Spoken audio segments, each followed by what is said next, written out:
Hydrofield cuts through my neighborhood.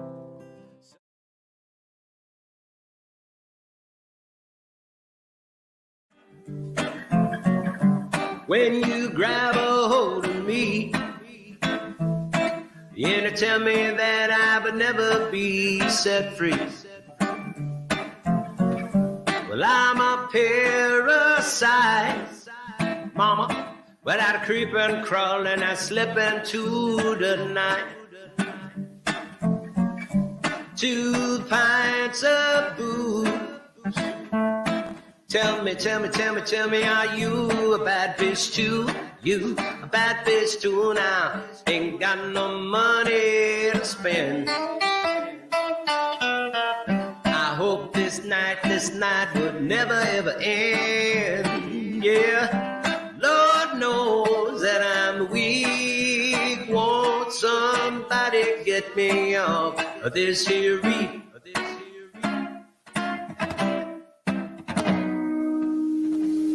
Well, baby, you're a big blue whale. Yes, I grabbed that reef when all the diving failed. I could swim, but I wish I never learned. I said the water's much too polluted with germs. But I dive deep when it's 10 feet overhead. Oh, and I grabbed that reef right underneath my bed. Underneath my bed, y'all. Ain't got no quarrels with God. I got no time to get old. No, no, no. Lord knows that I'm weak. Won't somebody...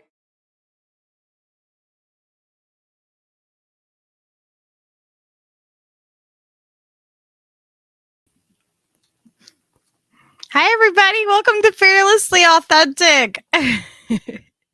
We have the debut of the lovely Lady Alex tonight.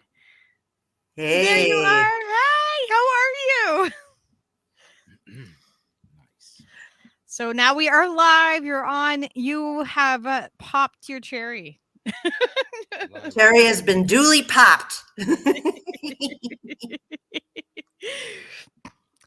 I'm going to see who's in our chat. This is like racy stuff, you guys. Popping cherries left and right. What's going on, everybody? It's all giggles and cherry pop until someone gets hurt. It only hurts temporarily. That's right. Minimal pain. This is the dirty burrito so after good. dark. You might have heard about this. Hey, everybody, while we are getting warmed up and started, can you all hit the like button and share it for us? Share it out. Get it out there. Tell the people. Tell everybody. I'm telling somebody right now. Tell them. I'm telling them Let's right see. now. What is the comment things? Why is it all weird? Why is it like generic? Is it that one? No, is it that one? I think it's that one that I usually. Is it that one?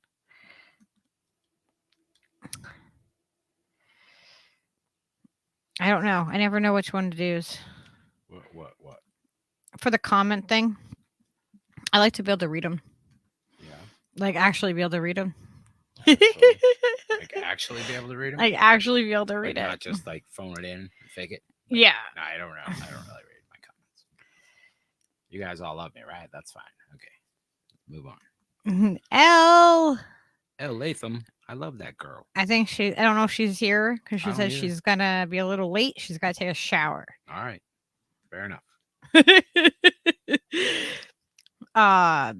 Sarah says conserve water, shower with a friend. It's true. Yeah. Good. Those are good sustainable living tips from Cirrus. He has lots of good sustainable living tips for everybody. Oh my gosh, years ago, In case you need there. some. All right, we're good. We're live on Rumble, ladies and gentlemen. We're on Rumble and on YouTube. Are we on also on Odyssey? We are also on Odyssey. We are on both. Whoa, and I'm echoing. Turn it down. Stop. Turn it talking. down. Simmer down, Steve. Simmer down. All right. Yes. Now I Save water. Shower with a friend. Absolutely. It's because I'm not close enough to the mic, Miguel. I need to be closer to the mic. Put the mic closer to your mouth, Stephen. Barbara, how are you? I have an aversion to phallic symbols. I didn't do that, Sky. What? We got Miguel and Shelly and Popeye. Popeye and Trish. Oh, is that the Air Force going by again? Yeah. Oh, yeah. We have planes that go by our house now all the time. We're not near an airfield. Not near one. Like we get them like twice a day. Twice a day, there's like airplanes that go over at least. And they were out there spraying their lovely chemtrails earlier. Love it. Love it. Air thing. Jim Young. What kind of air thing? Oh, an air training thing. Oh, great. All right. Do we still have Lady Alex? Lady Alex is here. She is. I mean, I could see her, but I cannot hear her.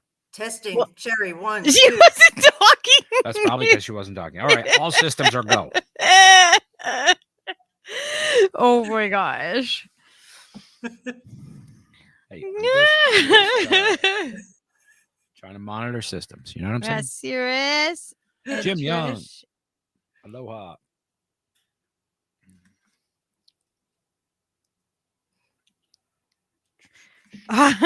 Aggravated progressive said, "Lucky burritos are my favorite." Yay! You're in the right place then. Web feet or not, they're delicious. I don't have webbed feet. It's hard to suck web feet. I don't know. So I heard a rumor. It hasn't been hasn't been debunked yet. It has been debunked, Steve. You can see my feet like right now, currently. The lighting is terrible in here. I can't see a thing. As the child of Lucky Burrito, I would like to confirm that she and I both have webbed feet. We do not. There it is. No. Thank you, Skylar, for being so forthright. And she sounds exactly like me, so like I have to I'm like sitting there like I better look where people can see that it's not me being ventriloquist saying this. Like I like we sound identical on the phone. People used to call my phone and be like, "Skylar, give the phone to your mom," and I'm like, "This is me. This is me. I'm on the phone." Then we're not sure. Yes, we have Lady Alex's face. Okay. We have Lady Alex audio. We have audio. We have video. Awesome. All right. Video killed the radio star Uh, or something. Noli is going to be a little bit late, so All we right. we can start this conversation, and Okay, block your ears, child. This is adult conversations. Okay, I'm running away. All right. are you going upstairs? Fair enough. I am going upstairs so I can watch Bojack. BoJack Horseman is what BoJack. she's going to go watch. It is the current show. It's the current show. of the attention span. Yeah. Gotcha. That's how I watch shows too. It's like if it can maintain my attention span, Hey, Kyle. I'll watch it. You know, at least as long as it seems interesting. So does everything sound good? Everything is looking good. I think we're okay to stay on YouTube also. I mean, if we start to get really racy, then maybe we should jump off and just go to Rumble and Odyssey or whatever, but I think we should be fine. sex is bad, but you could do violence all you want, right? I know, right? Like we're designed to do this thing. I mean, gosh, imagine that. So, do you want to give everybody a little introduction to you? Since this is your first time on a stream, which is so exciting. Fucking Yeah. awesome. Thank you Well- for choosing Lucky Burrito for your first time. For my live stream pleasure. What do you want me to start with? I mean, there's so much, to do. So you direct me. I don't know. It's up to you. Whatever you want to share. I don't. You know what I mean? Like you can share, like I don't know, any basic information, like where you are, or what you do, or what you let's used just to get that- do. let's- Whatever. And then You sex know. work Alex can a come little in more. after the intro. Is that what you're saying? Yes. I'll do a quick intro and then get into the sex work stuff. All right. Yeah. Let's see. I am now, I'm a New York City native, born and bred. Public schools, subways, the whole 9 yards. No, I don't talk like that. New York City, growing up in the 70s, the whole deal there. And then leaving, coming back many times, and finally escaping. Lived all over the country after I got my nursing degree at age 40, learned how to drive at age 40, came to New Mexico, left, finally came back here, and I'm here to stay in Albuquerque. And I retired as a floor nurse working with psych patients. And I now do nurse triage, where people call me on the phone if they have medical issues and stuff. And I address their issues and get them the care they need and give them advice and stuff. And I work from home, so it's kind of cool. And it's weird because my last job was at the VA, and now I'm working for a subcontractor for the VA. So this company, they're all evil, So another evil company subcontracting for the evil empire, doing a good thing. But then again, a lot of these vets don't have the money for stuff. You think veterans get this great care, and no, they don't necessarily. Most of them are broke. They live on nothing. They don't get a lot of things covered. We just tell them, I'm sorry, we can't help you. The same old stuff. So that's kind of frustrating, as it always has been, but at least I'm doing something positive and making money to pay for my goodies. So Nice. That's basically what's happening now. Now the sex work thing. Yeah. I was thinking about this, and I was thinking, my grandmother, who was born in the early 1900s, I found out that she was so broke that she had sex with storekeepers for chicken and food to feed my mother and my uncle. So I come from a long line. And then my mother did a lot of hanky panky in the 50s and 60s and 70s and with different people. And she didn't do it for money, but I think she probably did it for many reasons. And I was just thinking, women and some men, I mean, not everybody does it because they need to. Most do because they have to supplement, to get some money, because we're put in this weird situation. We all know why. There's so many layers of why human beings do stuff and are desperate. But there are people that do it just for the adventure, and the money is an extra aside. And that was me. Well, basically, I was a single mother of a toddler, and I needed some extra bucks. So I met this woman who I was babysitting for, and she fessed up one day and said, guess what? I'm not an LPN at the hospital. I'm actually a prostitute. Nice. So she like confessed herself. Like she's like, I got to be honest with you. You're taking care of my kid. I come by and pick him up. And I'm not a LPN. I really do this. And I said, really? I want to do it too. Like, where do I sign? Where do I sign up? that's so funny. You're just like, I want to do that. This is You in Boulder, Colorado in like 1983, just to give you a little, Boulder, And it was a Colorado in store- 1983 must have been fucking rager. That must have been fucking like heady times. People, lots of weed, lots of things Coke, going on. cocaine. Lots of cocaine like a motherfucker. Yeah. And so I started doing it, and to make some extra money. And all we did was sit in a little room watching MTV and getting high off our gourds on cocaine and doing wild sexual stuff. It's like, how many people can say that? Like, there's so many people that was exactly the fucking MO for like a decade. Just what the fuck? Like, I'm And there glad were to, pregnant glad to women hear I doing wasn't it. the only one. There in the women that were hanging out with me in the little room, and then we had the men would come in looking for us, and we'd all just come out and stand there, and they'd decide who to choose. Oh my You know, gosh. That was must have like- been weird. Like, how did like that like to be judged by It's like- people like, you know, like It's like picking people for kickball, you know, like I am I know, right? her, Like lefty, you're with me. Yes. it yeah, was that's fun. Yeah. it was fun, Dressed- huh? I wore skin tight bodysuits and high heels and makeup, but I was cash for a whore.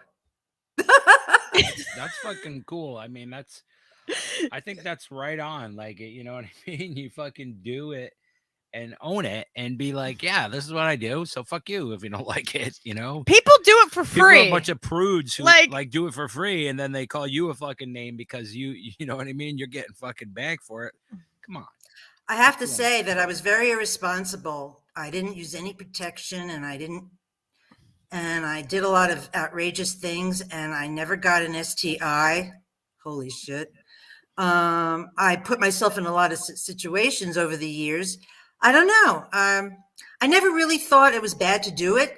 Anything sexually, I never had any negative feelings about anything that had to do with sex whatsoever. And I've done a lot of wacky stuff, and I think that's fine. The thing with the money bit, I just had an opportunity to make some extra money. I was on public assistance, a single mother, barely making it, and I had some extra bucks. I got some dining room furniture, you know? Yeah, Of course. I could see that, like how practical that is for I'm a very practical person. you know, a person, any person really for that matter, you know, in those circumstances. Yeah. If you're fucking if you've got the wherewithal to fucking put it together and do it, God bless you, man. I did it for about 6 months, and it got boring and tedious, and the cocaine, it was like, you know. Yeah. So that ended, and then that Wears was the you end out. of that. So what was like so that's like so it seems like it was I mean there must be some downside to what you went through, like, you know what I mean, like how was it, you know what I mean, just your day in, like how many customers would you see like on average? Yeah, well, I had a Like, shift. I had shifts, you know, I had to be on duty. Hey. no, did you have like a madam or a pimp or anything, like Thank somebody you to, for like- mentioning that. So there was a mysterious man behind the scenes who was the boss. We never met him or anything. And there was nobody around doing madaming really that I could remember. It was all cash, I think. And we would, like, somebody would come in, you hear the doorbell, bing bong, and we'd all come out and stand there looking, you know, waiting for the people to pick us. And then we go in the back room and we tell them how much things were in a certain code, you know, so if they were a copper, they did you wouldn't- ever get like busted with the cops? No, we never did. Oh my And God, so lucky. we get chosen, and if not, we go back in the room, watch, you know, TV and snort coke and whatever. That's dope. I You- imagine it's very much like you know, the same way that it has been for a really, really long time with prostitution and just like that gig, you know what I mean? Like wherever you happen to be, you know, turning tricks, people have done this forever. And there's always like cocaine and heroin and things around to fucking, you know, ease you through the hard parts of life. And it seems like that thing doesn't go away. Those couple of vices that people have just like are consistent through mean, time. Like This has got to be one of the oldest tradition. Like this has got to be one of the oldest things that people have used to barter. Well, You what know else what I do you mean? have? If you have One of the nothing best else, you have your commodities body, you right? right. I That's mean, one of the best commodities you could fucking bargain with. Shit. sovereignty. I have sovereignty over my body. Oh, the pimp thing. Yeah, I wanted to leave, you know, and I didn't want to stay there after a while. I was like, yeah, enough of this. So the woman that I was babysitting for, she, you know, still worked there with me. And she said, the guy, you know, the pimp, not the pimp, but the big kahuna there wants to meet you. And I'm like, oh, shit. So he actually, I don't know how he found out where I live. The doorbell rang and I'm opened the door and there's this skinny black guy holding 25 roses in a box. Oh no. And he comes in and he's trying to convince me to stay. And I'll tell you, I was scared shitless. I'm like, wow, what the fuck is going on? Oh my I'm God. flattered, but get the fuck out of my apartment. So I was like, I got to stop. And, you know, I have to go. I made something up. And This is like 37 years ago that this happened, 1983, 70. And then he was very nice about it. I kept the roses and he split and I never went there again. But it was interesting. The men that it was mostly, well, it was all men that came to see us, but there was a lot of, most of them were older men with very small penises and a hard time, getting it up. And married men. And men that were coming in for their last hurrah, getting married, the wedding, the Sure. bachelor gigs. Tradition. Oh yeah. And that was, I really it was fun, but I didn't get sexual pleasure only like maybe once or twice. It was like I did it mechanically and I knew that, that wasn't going to happen. But the couple of times it happened, it was like, hey, that's a nice bonus. The boner. That's great. It's such a sunny disposition. I love it. It's fucking fantastic. Oh my God, are we getting what is this? What has happened? Is this We get naked. Are we attracting the porn bots? I think Oh so. wow! Is it porn? Said sex in the Now title. that's perfect. It's adding to the feel and the essence of the show. Tremendous. Welcome, makes it all welcome one and authentic. all. Come on, where's Gamer Ganja? He's the fastest gun I've ever seen. No, he said that I don't think he's gonna It's join us it's for too this. racy for him. I think it was Trigger? it was a little bit too much for him. I know. I was like, Gamer's, I'm like, I want to talk about like, there's some taboo stuff that I want to talk about. And like, I think like the way we make it not taboo is we Talking fucking about talk it. about it. like it's oh. I'm laughing at the chat because Owen is saying I think I got a little on me from the porn bot. Now I need to take a shower. Everybody, let's keep it clean. Come on now. Yeah, we're just talking about sex work. The sex thing, Well, I and just thought about it, sexually, like I had that piece, but I was always a very sexual. My mother was always sexual, and I grew up in a very real progressive environment in Greenwich Village in the 60s. My mother was a very active person working for peace and justice and stuff, and sexually, we had our problems, and my parents, it was a lot of issues, but when it came to sex and my ability to be myself, I didn't have any issues in that department. So I always was very connected to myself sexually and having orgasms at a very young age. And I was always humping my girlfriends and running after little boys to try to see pulling their pants down in the bathroom stall. I was just very precocious and curious, and I never felt bad about it. Although the parents of some of these kids didn't appreciate me very much. We have a special guest. All right. Do you guys know who could possibly be here? Who's here? Who's Gemma been knocking? Jameson? Who's knocking? There's Rome! Rome. How are you? I am tired. Oh my gosh! And you've been I'm doing high. crazy I'm work. high. Hey, I'm Yeah. about to smoke some more. So.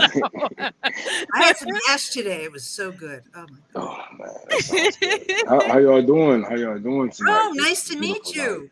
It's nice to meet you Yes. too. I've been I know seeing Rome and I've been on streams together before, but Yes. yeah, it's good to. Rome, it's I've been good to have you. following you and RBN and its predecessors since the beginning. Yeah. Thank you. We appreciate the support. There's a lot of people that want to see us, divided and, splitting apart because of this and that. But, we're trying to keep it together, and we're going to keep it together. That's the best way that we can do. Like I always say, walk in the cement while it's still wet, so people know where you was going with this path that you are taking. So, just Yeah, you guys have Right done amazing. I mean, I've had Sabby on and I've had JB on, and now I'm picking you guys off one by one. And when I was like, we're gonna do sex worker, I was like, I want to have Rome on. I said to Steve. Rome, I'm curious I don't know if you heard my story or whatever, but I was a sex worker as you too? Yes. Oh, yes. Wow. Yes. I was a sex worker since a teen, I should say, But you know, as I got older, I started to slow down. When I got into activism, I started really, you know, going over to pictures, and you know, there's a lot of people that get dick pictures and probably videos of me doing stuff my kids wouldn't want to see, but RBN sex genre. yeah. Oh yeah. It wasn't all fun and rainbows. Even as a man, you know, I had my advantages as a man. You know, as far as people, you know, I did get taken advantage of a lot of times, and not as far as physically. You know, I have got played. You know, people didn't pay me, or you know, they want to pay me in gifts instead of what I came here They for. stiffed you, no pun Yeah, intended. yeah. But Alex is I- hilarious. Like, just warning you, man. She just like she but freaking gets me every time. as a man, as a male sex worker, as a gigolo, as whatever these men want to call themselves, you know, we have to remember that you're not a pimp. You're a hoe yourself. You know what I'm saying? And one thing that I have seen being in these cycles, especially with let's say uh, 2 or 3 male and women together, that's it's a group of sex workers, we're all friends, this and that. It started to become some type of competition, and people start to hate on one another and whatnot. But I always tell people, like, look, man, you know, we can't be like this to each other, because the world is already against us, and the world is against us. They will literally fuck us in both ways, right? Because we have politicians that we have had sex with. We have, you know, famous people that we have sex with that would turn around and say they don't believe in, you know, interracial or gay marriage and whatever, and you know it, you know. So why is we fighting amongst each other? But Yeah, we need to have each other's back. That's what we need to do. Like, yeah, it's easy, but you know, sex workers can fall in that dark hole of individualism, you know, because if I'm on the same block, like we used to work off Chalmers, Grasher, John R. It used to be this hotel I used to go to. This one girl used to get all of the customers, like you know, like majority of the customers came for her, and a lot of us, you know, didn't like it because we seen that we was all first catching the bus together, and now she's able to drive a car and this and that. She got better connections. She's not on the street. She's more of a call girl now, and we see that, and we like, okay, we want that for ourselves too, but we're gonna hate or try to push her back or try to put something in her ear. Like people try to put something in her ear, like, oh, he got AIDS, and but I'm like, you don't know that, but it's fucked up because we can be down so bad, man. We can be out here on the streets. We can be out here on our last. And when we see, you know, our friends or somebody that's close to us that we came up with, that we was catching the bus with, that we was standing on the streets with, doing better, we either try to bring them down or try to, you know, build up ourselves of doing better than them. And this is why a lot of people say, you know, they want you to shine, but not better, but not brighter than them. And we need to drop that as sex workers. We all need to come together. We all need to work against all this bullshit these people are saying. We need to unionize and make sure that nobody is getting hurt. If they do get hurt, the shit can be tracked back. We need to make sure that we have that solidarity amongst each other, because if we don't, and we are hurting each other, then they are hurting us. Then we just some hurt motherfuckers. We just gonna be some hurt motherfuckers if we don't get it together. But solidarity is more than just standing out in the streets with you. Solidarity is more than just retweeting. Solidarity is making sure that you stay alive. Solidarity is making sure that your friend getting paid, not getting played, not getting set up with Johns that you know is abusive when these doors are shut. You know, so we gotta do better. And I do love my fellow sex workers. So But Rome, you were goddamn. walking the streets because I was in a storefront. You know, it looked like a storefront in a strip This is mall. the 80s, though, right? Like, This is in the 80s in Boulder, Colorado, and it looked like a storefront. Like the shades were down. It was nondescript. You open the door and you go in, and it was like, it looks like a crappy, Motel. like a storefront. Like in the front is couches and like peacock feathers in a ugly urn. Like the tacky, like every tacky 80s, like tacky 80s stuff.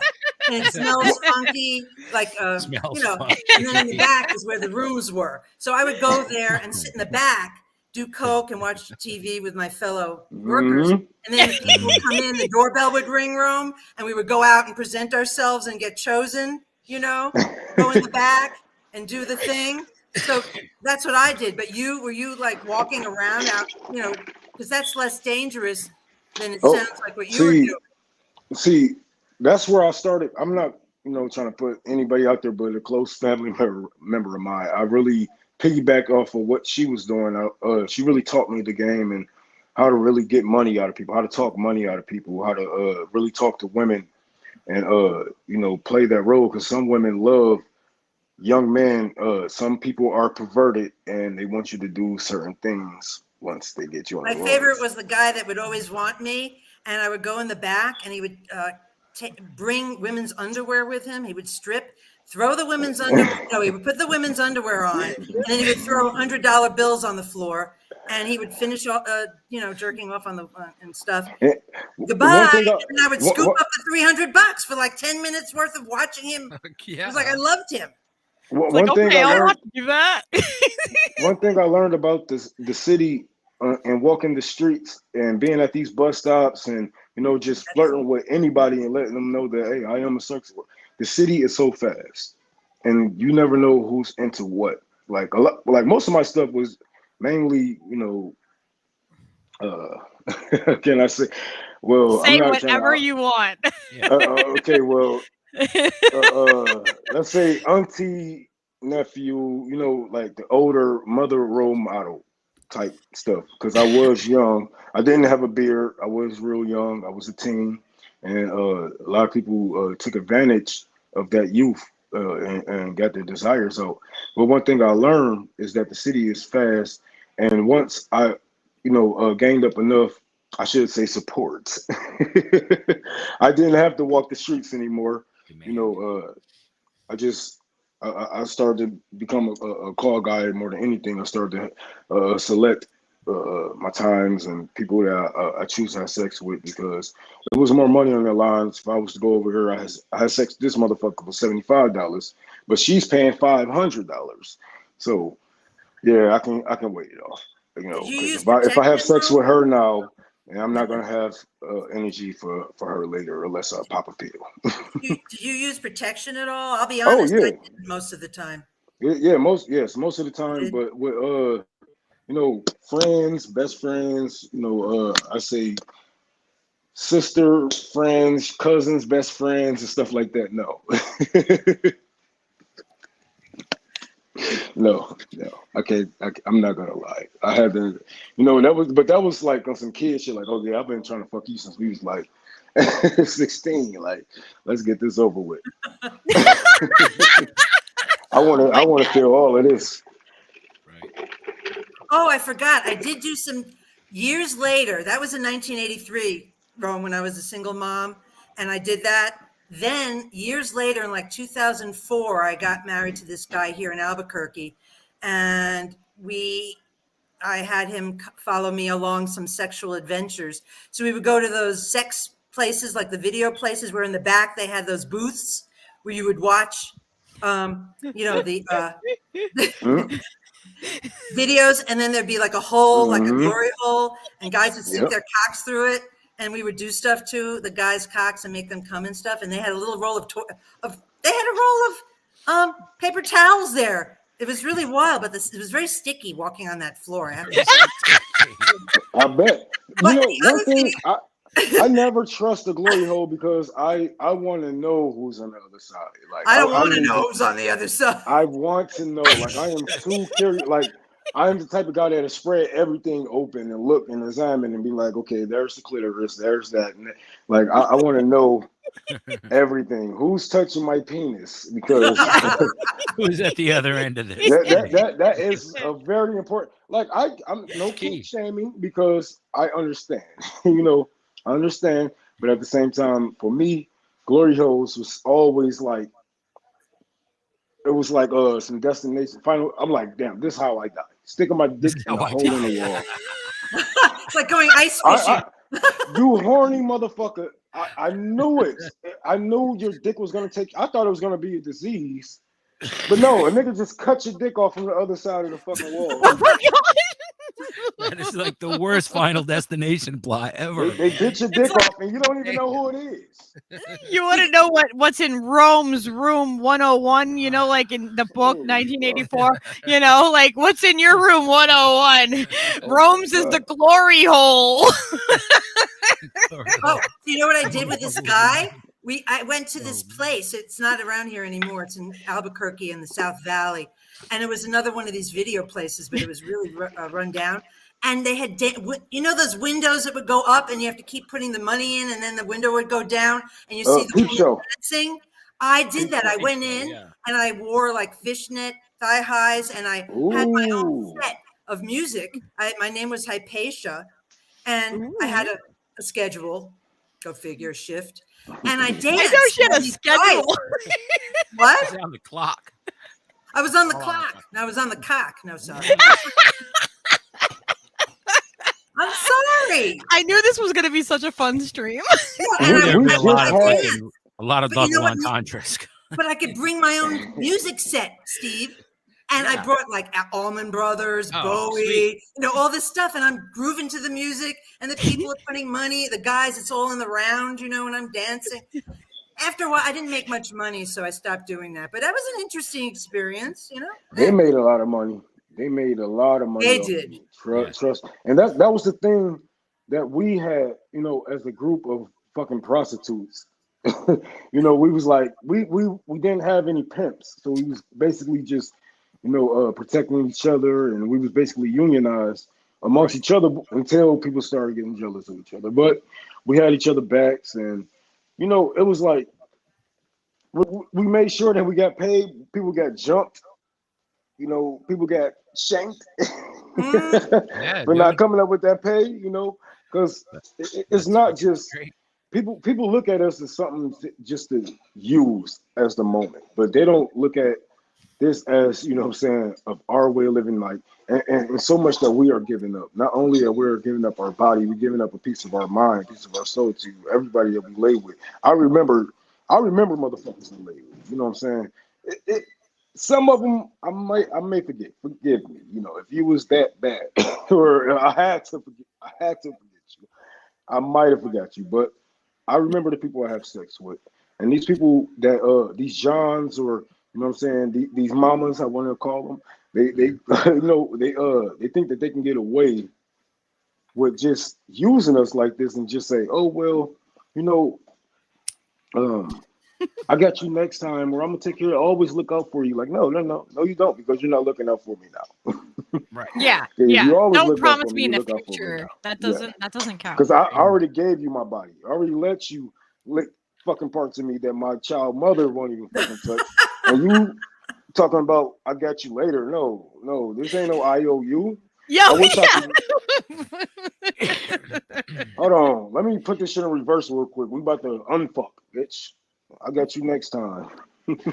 It's for real. You know, my feelings about unions and all this other stuff, I have to be honest about, you know, if you think about you know, why we've had to use our bodies to survive. If we were not put in that situation, if we had free health care, you know, if we had everything we're supposed to have, and there's a list 1,000 items long, but if we had our basic humanity, if we were living in a humane environment, sure, there would be people that would barter and do that and fine, but we wouldn't have the amount of people doing it because out of desperation and putting themselves in danger and having that whole hierarchy and the male thing and, you know, all And we wouldn't, so I don't advocate for unions because that's saying, let's keep the status quo. Let's keep everything, let's keep the oppression as is. So the most people that do sex for money or food or whatever, or safety, are doing it because of the oppression. Now, if we, so, you know, so I don't want to just paper it over and say, well, we got to get these people together and have a union. I'd say, let's do away with this whole system, and then we won't have a need for people doing it for those reasons. You know, that's where I'm coming But the only reason why, well, protect them, I'm of sorry, course. I'm still a little buzzed. I should have said horizontal unions where the people is on top more than anything. Oh. But I'm faded, trust me. But at the same time, it is important that we do away with the system, but we Criminality. do have to have protection for our people or consequences for people Yeah. when they do, because just because there are laws or people that protect those type of people don't mean that people won't do it. If that was the case, you know, crime wouldn't be here because we have the police, you know. So Right. sex workers will get hurt, and we need somebody to go out there and hurt those that, you know what I'm saying, or, you know what I'm saying, will file lawsuits when the sex workers don't have the balls to speak up because they might lose Johns, or they might lose money, or whatever the fuck it is. We got to be there for our people. We got to make sure that they have a fallback. We got to put money to the side so we can put them, you know what I'm saying, in a better place. We can sit them down, go get them some mental help if they was taken advantage of. Because right now, if we, if we would just do away with the system and just move along as sex workers want to, yes, that will be fine.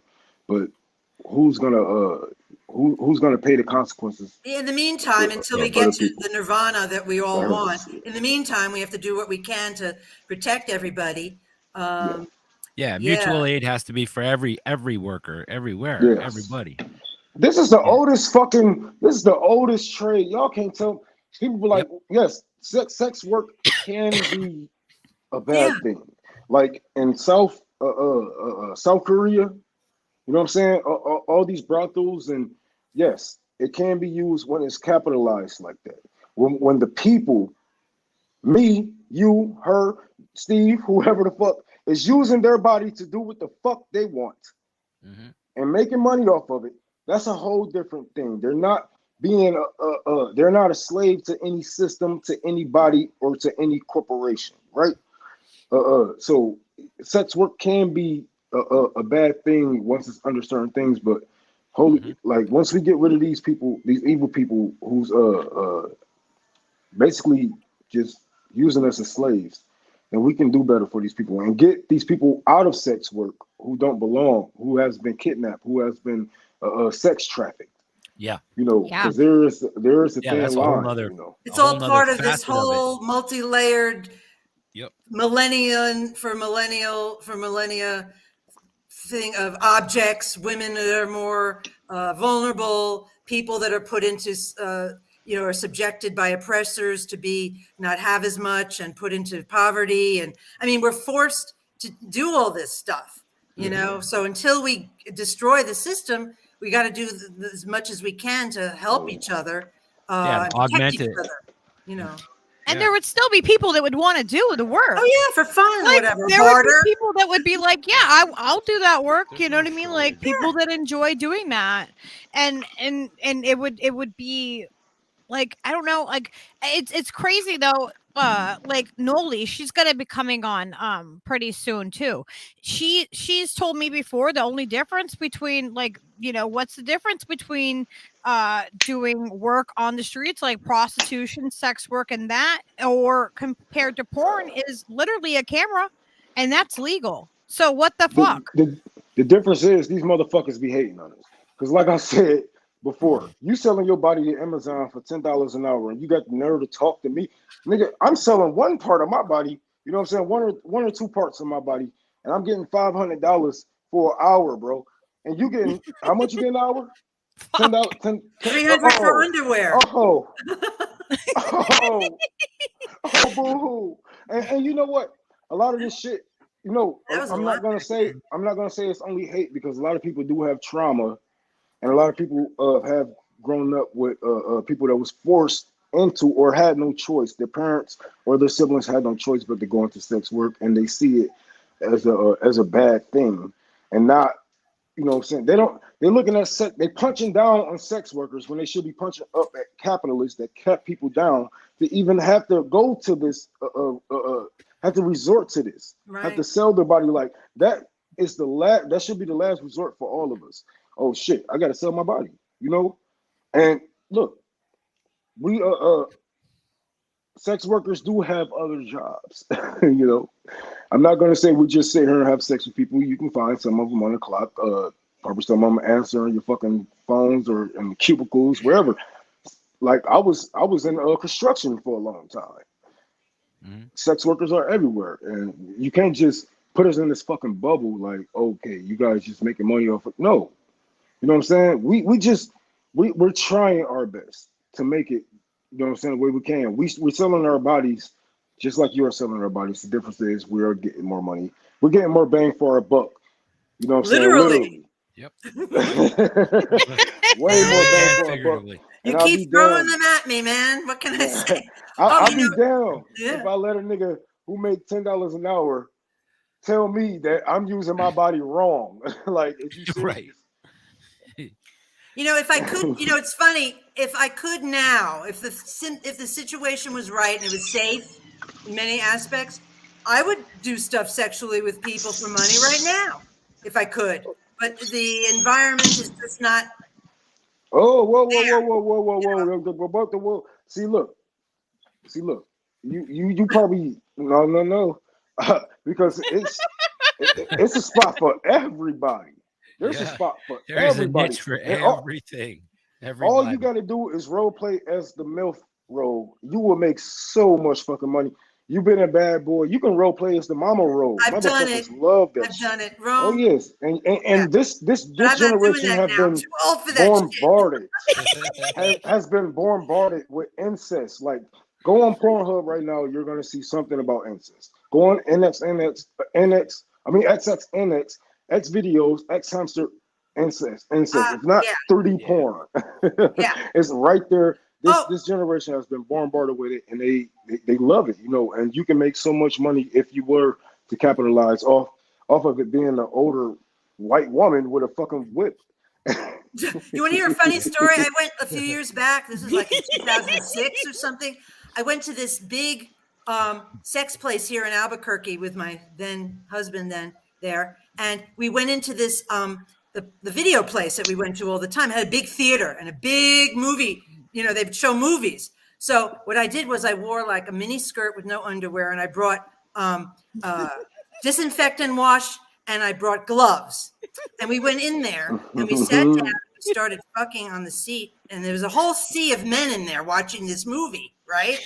And there I am in the dark with him, and we're doing it on the seat, and all these people. And all of a sudden, like zombies, they started getting up and converging closer and closer and surrounding What's us. going on? And I stopped doing it. And then I took my shirt up and went like this. And I had them all jerk off on my chest. Ooh, you wild A whole girl. bunch of them. And when they were done, I took, washed my hand. And one of them came over to me and said, "Oh, thank you so much. You don't know what this means so much to me for you to do this. Thank you. A couple of them in the back were going, thank you. Oh my gosh, that's so funny. Hey, See, it's you mutual wanna know what's aid. so funny? That is mutual aid. You want to know why? Like these are facts. You know what I'm saying? Like, men do not have sex as much as they were back in the days. You know what I'm saying? This is why when we are deprived from, we will look for anywhere, and they are satisfying themselves in any fucking way. Like, holy fuck! Like this generation. This is why girls, cam girls, they become millionaires, and they never show a fucking nipple. You can just tease a motherfucker to become a millionaire. And because men are so deprived from sex, they don't know how to talk to women. They don't know how to talk to men. They don't know that they don't know how to come out the closet and say that they're actually bisexual. And this is why they spend so much energy and time on gay people, but whatever. My favorite genre is tranny sex come inside. Who Whose is that? I only watch gay men's male sex and tranny sex. I'm not into heterosex at all. Watching it in porn. It's so boring. Yeah, I don't. I love the honesty. It's always the same shit. It's always the Penis same and shit. vagina. Ho hum. Ugh. Been there, done God. that. Been What there. about- I mean, it's so What boring. about the fans only? Have I haven't really been over there to check it out, haven't- but have you guys done that? Fans No. only? Yeah, I've been on OnlyFans for a while. I made some good money on OnlyFans, but people can be pushy, and that's one thing I wanted to say. Learn how to say no to these motherfuckers, y'all. Learn how to say no, and the money might be good. This nigga wanted me to come in my own mouth, like. Ouch. I ain't that freaky, bro. Like, y'all, you already seen my Can you ass. bend your body that way? I knew a few people that could do that, but you know. Yeah, I mean, yeah, like my dick, I'm like, but nigga, no. That'll be an extra $100. No, he was trying to pay me way more than $100. Like, it was in the thousands, but I can't even I was afford like, you, Rome. no. Jesus. no, because you gotta have boundaries, and when your brain tell you no the first time, no, you know what I'm saying. Listen to your first mind. It's usually a second thought that have you crying in the fucking shower. Like, I came in my own mouth. It's on camera. Yeah. Oh my god. Yeah. Yeah. It's horrible, Oh, but man. it's also really telling that somebody wanted to pay you to do that. You know, like that's. And then he Why? got mad at me and blocked me, saying, "Oh, I like what he said. I like submissive man." I said, "What the fuck? Think what comes off of me that I'm submissive of any way? Like, don't you think that I would be the top?" He's in this not really good at situation? vibing. You know what I used to do in New York City in the late 90s before I moved out to Albuquerque? I used to meet in the AOL days. Remember the AOL chat yeah. rooms? Oh yeah. And it would be Mhm. firefighters' rooms, cops' rooms. You know, you go in, and I would meet these firefighters and cops, thinking that's safe. You know, and I would meet them. You know, Boy. yeah, and they were all married, all of them married. And I would have sex with them, and it was ho hum, you know. But I did it just for the experience, and I got a free meal out of it. I'm on the show. You know, and that was a trip.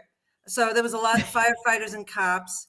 Did that for a while. I met this one doctor, and he would meet me at a park in Manhattan, and he'd drive me up to northern Bronx, and we'd do it to blast like Led Zeppelin and music, and get on his bed, and he would tie me 4 posters, and he would muzzle, put me in a straitjacket and shit. Oh my And, God. it was That motherfucker fantastic. was a psychopath. No, he was a little guy, like 5'4". He looked like Michael J. Fox. He was a doctor. Oh my god. Doctor, a young doctor. There's always And I some would meet him, motherfuckers. and he would do stuff to me in a straitjacket. It's always a weird little Michael J. Fox looking. Yeah, it's always You the look like a people little, that be you know, doing weird as shit, man. little Doogie Howser type of guy, It was Yeah. great. Oh my God, I You love get it. free meals. He would buy me fantastic dinners, and then You had me at Led They Zeppelin. be look, and They Led be looking Zeppelin, he would so blast innocent. rock and roll real loud, and he would do stuff to me, and then he would leave me on there for a while and put like one of those vibrators that you could attach onto you, and he would leave me in the room like that, and I would never know when he would come in. It was kind of fun. oh, that nigga, Harmless, that nigga is a freaky. He's freaky, That's fun. Yeah. But the thing is, I put myself in a lot of I hope you charge by the hour. dangerous situations. I was really, I put myself out there, and anything could have happened to me. Yeah. Yeah. The worst things that happened were with people I used to know, not these fucking people I used to fuck that I didn't know. Because they can, because they bad figure things they that can happened to get me, away with it. right? They Or figure from they my can get away with it. This how it boyfriends or whatever. was when everybody around me learned that I was a sex worker, and now I'm sleeping with, friends of the family, I should say. Older Noli friends of the Noli family D that has was, joined friends us. of, I did, and what a perfect timing too. That was beautiful. I hey, love you guys. I'm like, we are talking dirty at Dirty Burrito after dark. I'm I love getting it. excited. All This this is sex great. talk. I'm getting very, It should be okay to talk about this openly and honestly, just like you were talking about working for the county or working for, the grocery store down the street. Shit, we buck some people at the counties and the people at the grocery stores. Why Right? we can't talk about You it? should have seen my client list. Oh my God. You have to tell me what can you go back and tell me about your client, or what you did or do, or in that respect? So Okay, so God, I'm gonna fucking feel a little bit guilty here. So I didn't actually. Okay, so I would call me a manager. You pimp, motherfucker. Shut the fuck up. Don't call me that. Don't call me that. Don't call me that. No. Hey, bitch. you were a Hold on, body you're a little short navigator. today. You're a little short today. That was What the Wayne Brady say? Is Wayne Brady gonna have to smack a bitch? Am I gonna have to Will Smith slap you? Sport today. I love you guys. Oh, we man. love you. Fucking great. Hey, this is fearlessly authentic, y'all. I mean, this is what you get. You get raw and real. So you were a madam, Noli? A madame? I Madame? don't. I sold dope and I was fucking a hooker. Okay. And she fucking needed, like, she told me how much she was charging, and I was like, "Are you insane? What the fuck?" I know 3 people off the top of my head that would probably pay you fucking like $300 to $500 just to fucking, a quickie. That's a lot for a quickie. I'm Oh, telling I know, you, right? we gotta know our worth. Thank you, man, because these Well, I'm thinking motherfuckers are so 1980 deprived. 1980s bro. Dude, prices. she was Things charging have gone up. $20 for the works, dude. And I'm like, "Are you kidding me?" Yeah, you have the man. I don't blame Yeah, you. for after managing me, she was charging $300 to $500, and if you wanted to make it legal and bring a camera into it, it was $1,500. Fucking not a dime less. Wow. That's some And good I money. had the hotel that I was staying at that ended up taking over like one full side upstairs and downstairs, and then half the other side downstairs. And I had 2 girls in each room. And when I say girls, I mean women, grown ass women. And then I had 2 men who worked for me too. And it just kind of, it started out with just my girlfriend, and I didn't want her fucking thinking she was only worth $20 because she was worth way more than that. Yeah, and I don't blame you for managing that, because that's how we was, because when I first got on the scene, it was women and a gay dude that actually told me, like, "Do you know how much penis is going for? Black penis? Like, is you kidding me? You giving these people your dick for $50? You can be out here charging this and that and blah blah blah." Like, make up a gay dude told me, "Damn, what the fuck is his name? Oh my god, I can't just call him a gay dude." Yeah, I wouldn't have let you take less than I'm sorry, $350. Tone. His name is Antonio. Tone. He's How like, long "Man, have you done? next time you ready to lay down with somebody, just and they ask you what your price is, make up a price. I guarantee they're gonna give it to you." You still do this, Noli, or was this a while back? Oh no, you know what? When I fucking went to prison and I came out, then that was 13 years ago. 14 years ago.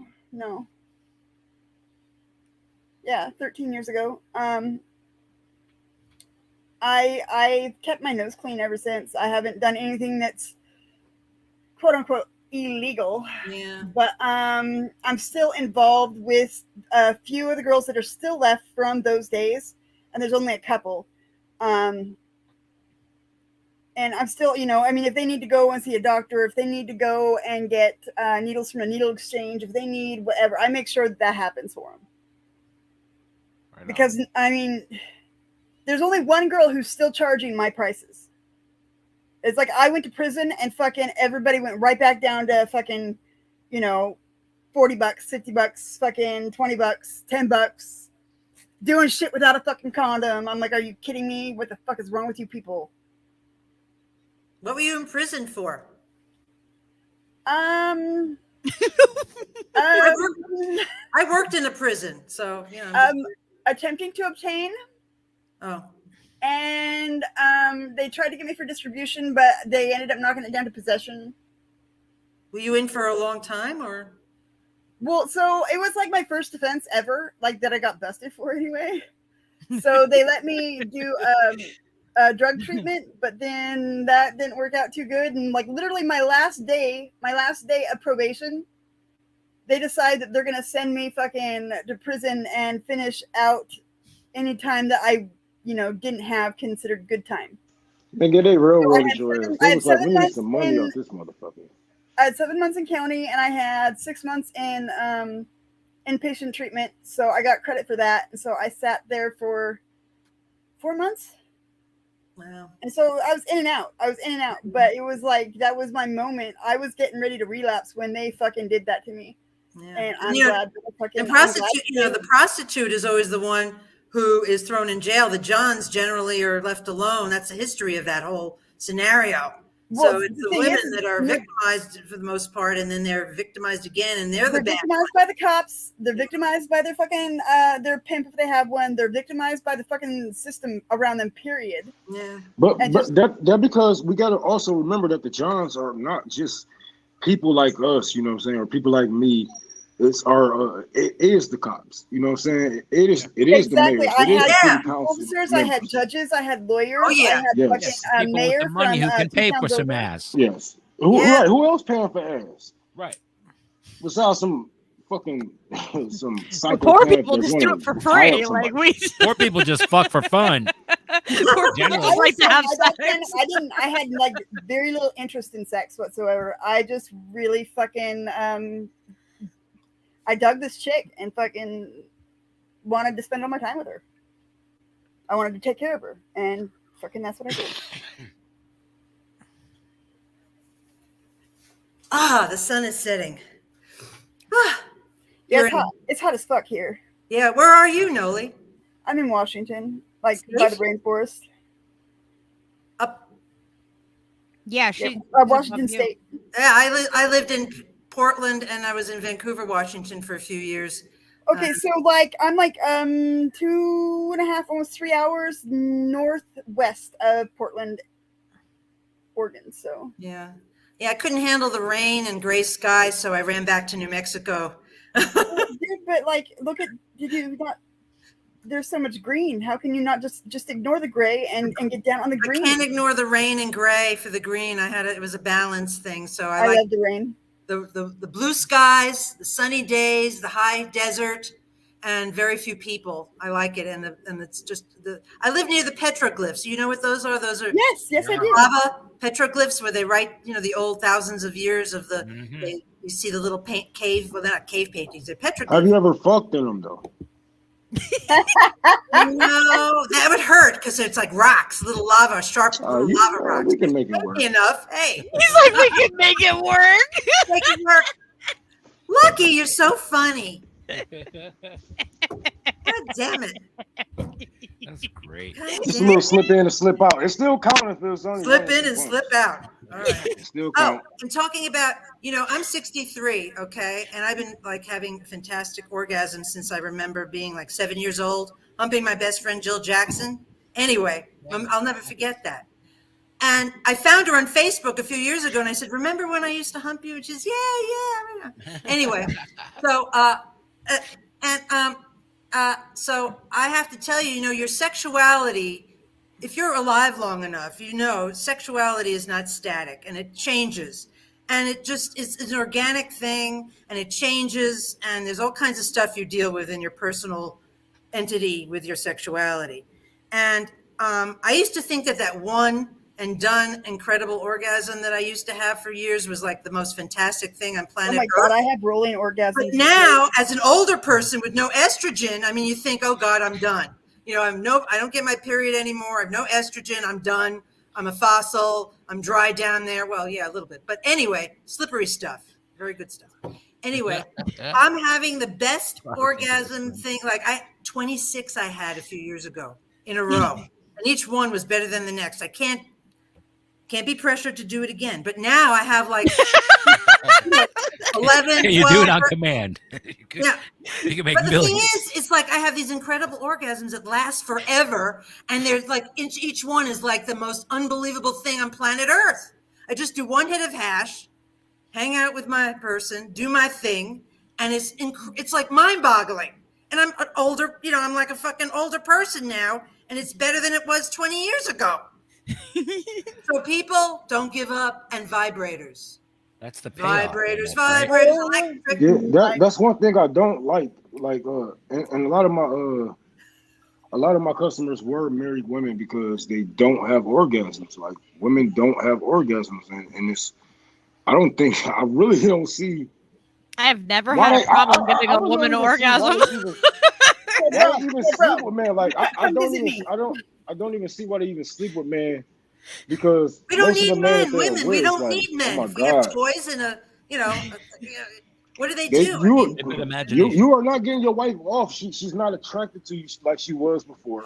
And the things that you did, you're not doing it anymore. So she come to me, and then she asks me to do those things. I do them better. So now I'm getting her off. This I married. I married. I had sex with this one married woman that had her first orgasm ever. You know what I'm saying? She was probably like 52 years old. did she cry afterwards? Basically, she was crying like, this is the God. first time Poor you know thing. I ever had an Beautiful, orgasm. though. I'm like, Yeah. I feel like a new woman. I'm like, what the hell? Like, she got 4 kids. Yeah, I know What? people that are in their Never 30s had that an still have orgasm? never had an orgasm. So That's crazy, Wait, say that man. again, Noli? If you're gonna have sex with these women, don't have sex with them. You know what I'm saying? Have sex with them. You know Their what I'm whole saying? body, Don't- all of them. Yes. From the holistic and emotionally whole connected thing. core. I love it. I feel like there needs to be like sex workers. I mean, there probably is that work with couples that go in We have and surrogates. actually, a friend of mine, she does hypnotherapy and she keeps it on the sex end of things, and she does like these lucid dream things here on YouTube. Luna Healing, Anuna Healing, ANNUNA Healing, and she is fucking fabulous. I love her. I could probably get her to come on too. She's Ooh, come I'd on like- my channel. yeah, let's there do are it. people, there's nothing, we're talking about judgment. Women and men that have sex in a surrogacy situation, if it's done in the professional way, the right way, I think that they provide a service that's invaluable.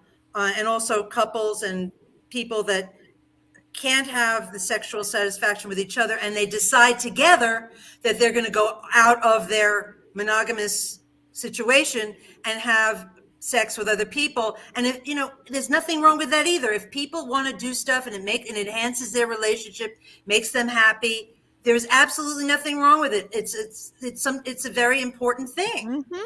Yep. I agree with that. Consenting adults. It's all it has to be. You know what I mean? Like I've All you dated. gotta do is grab a camera, and it is no longer a fucking felony. Just take a camera with your ass, Isn't and that it is now crazy? art.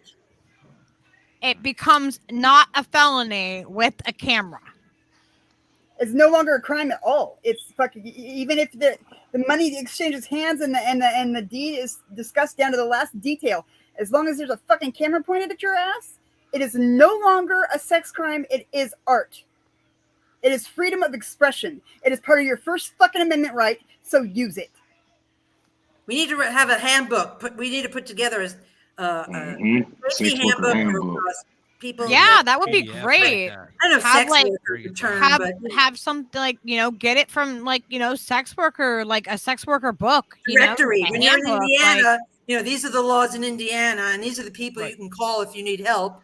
If That's you're actually yeah. kind of genius.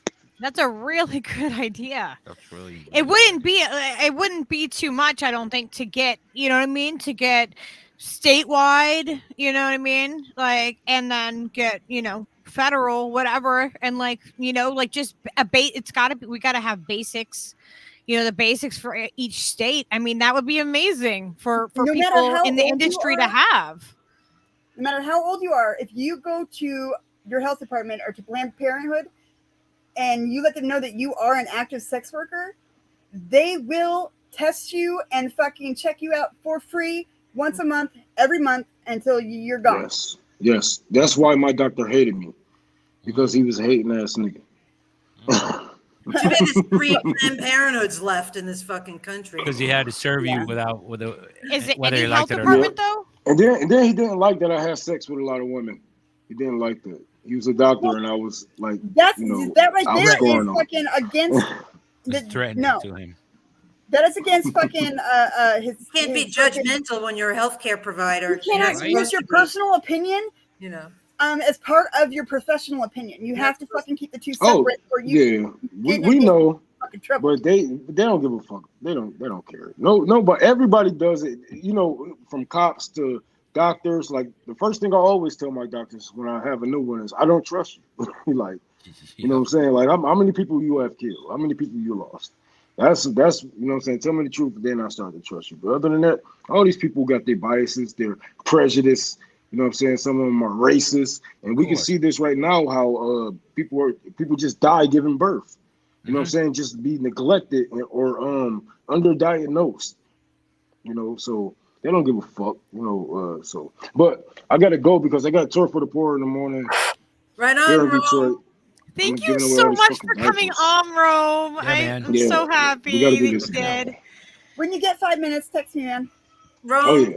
nice connecting with you in this way. Thank you Oh for yeah. everything you do. We'll do Thanks- this thanks again. y'all for having me. I think we should do more like with this and just have more conversations that are like this, It's good because stuff. it needs to be discussed just like every other job, you know, Oh, yeah. like we're going to talk about supporting each other. Let's talk about supporting, you know, and The what about oldest the people profession that, in the fucking world. Yeah. man. yeah. And what, and the it's an people that honest don't, fucking profession. like, how can we support friends that are sex workers, you know, and how can we support them even if we're not using their services? You know what I mean? Like, what can we Yeah. do otherwise, the people that aren't, you know what I mean, in that? And, you know, like I just think it's a good conversation to really have and have an open conversation about it.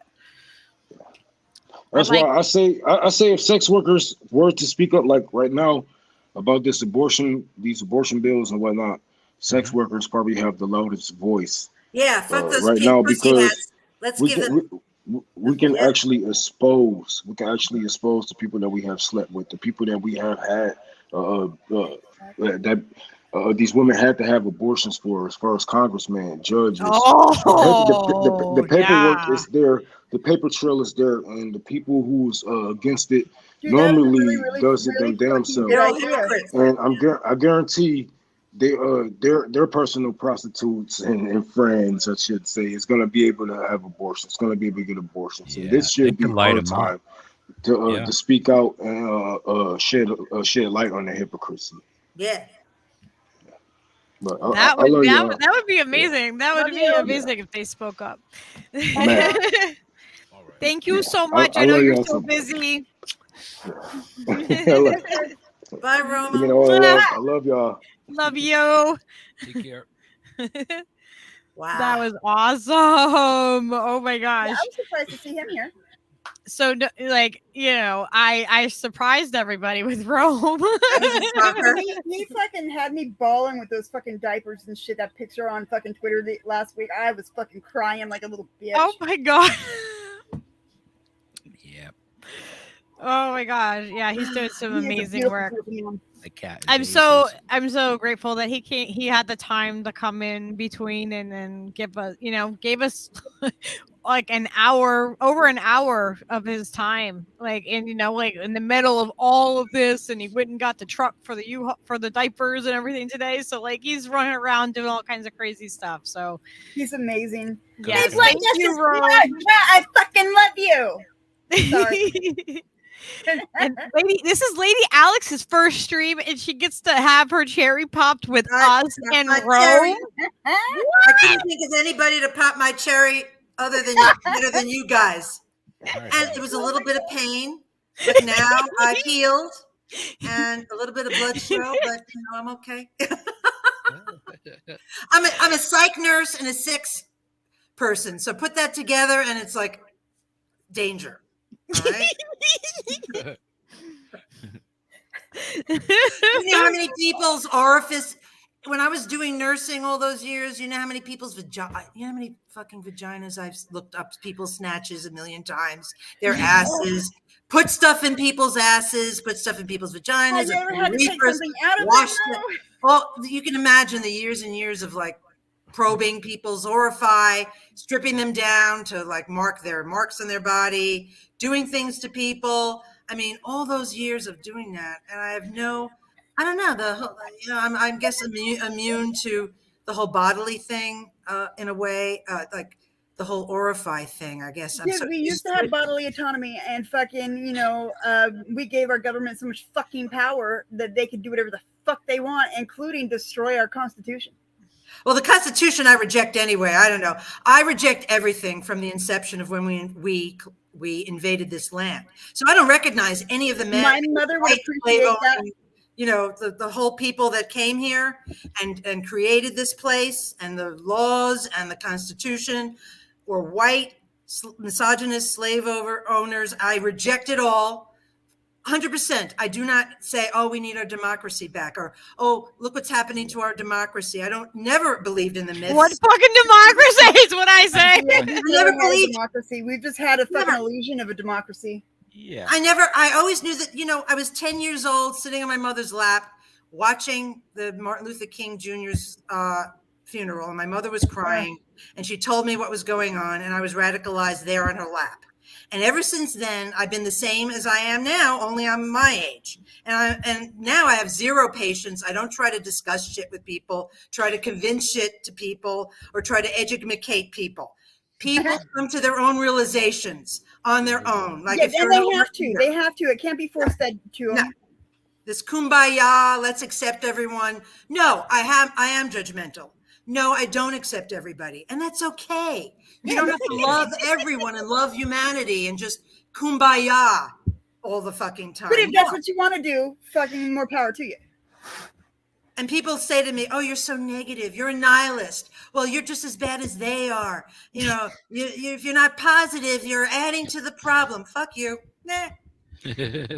Fuck that. I don't want everything to be like, I love rainbows and butterflies. Okay. I fucking love it. I love bright colors. I love all this, the positivity, but I want truth first. Truth matters to me more above everything else. Like, I want to know the truth. I want integrity, fucking honesty. I want, I want the authentic fucking truth. I don't care. Not everything is going to be fucking pretty. Not everything is going to be fucking great and rainbows and butterflies. And we can't always focus on we just need to look at make peace, not war. No, we need to make peace with the fucking truth.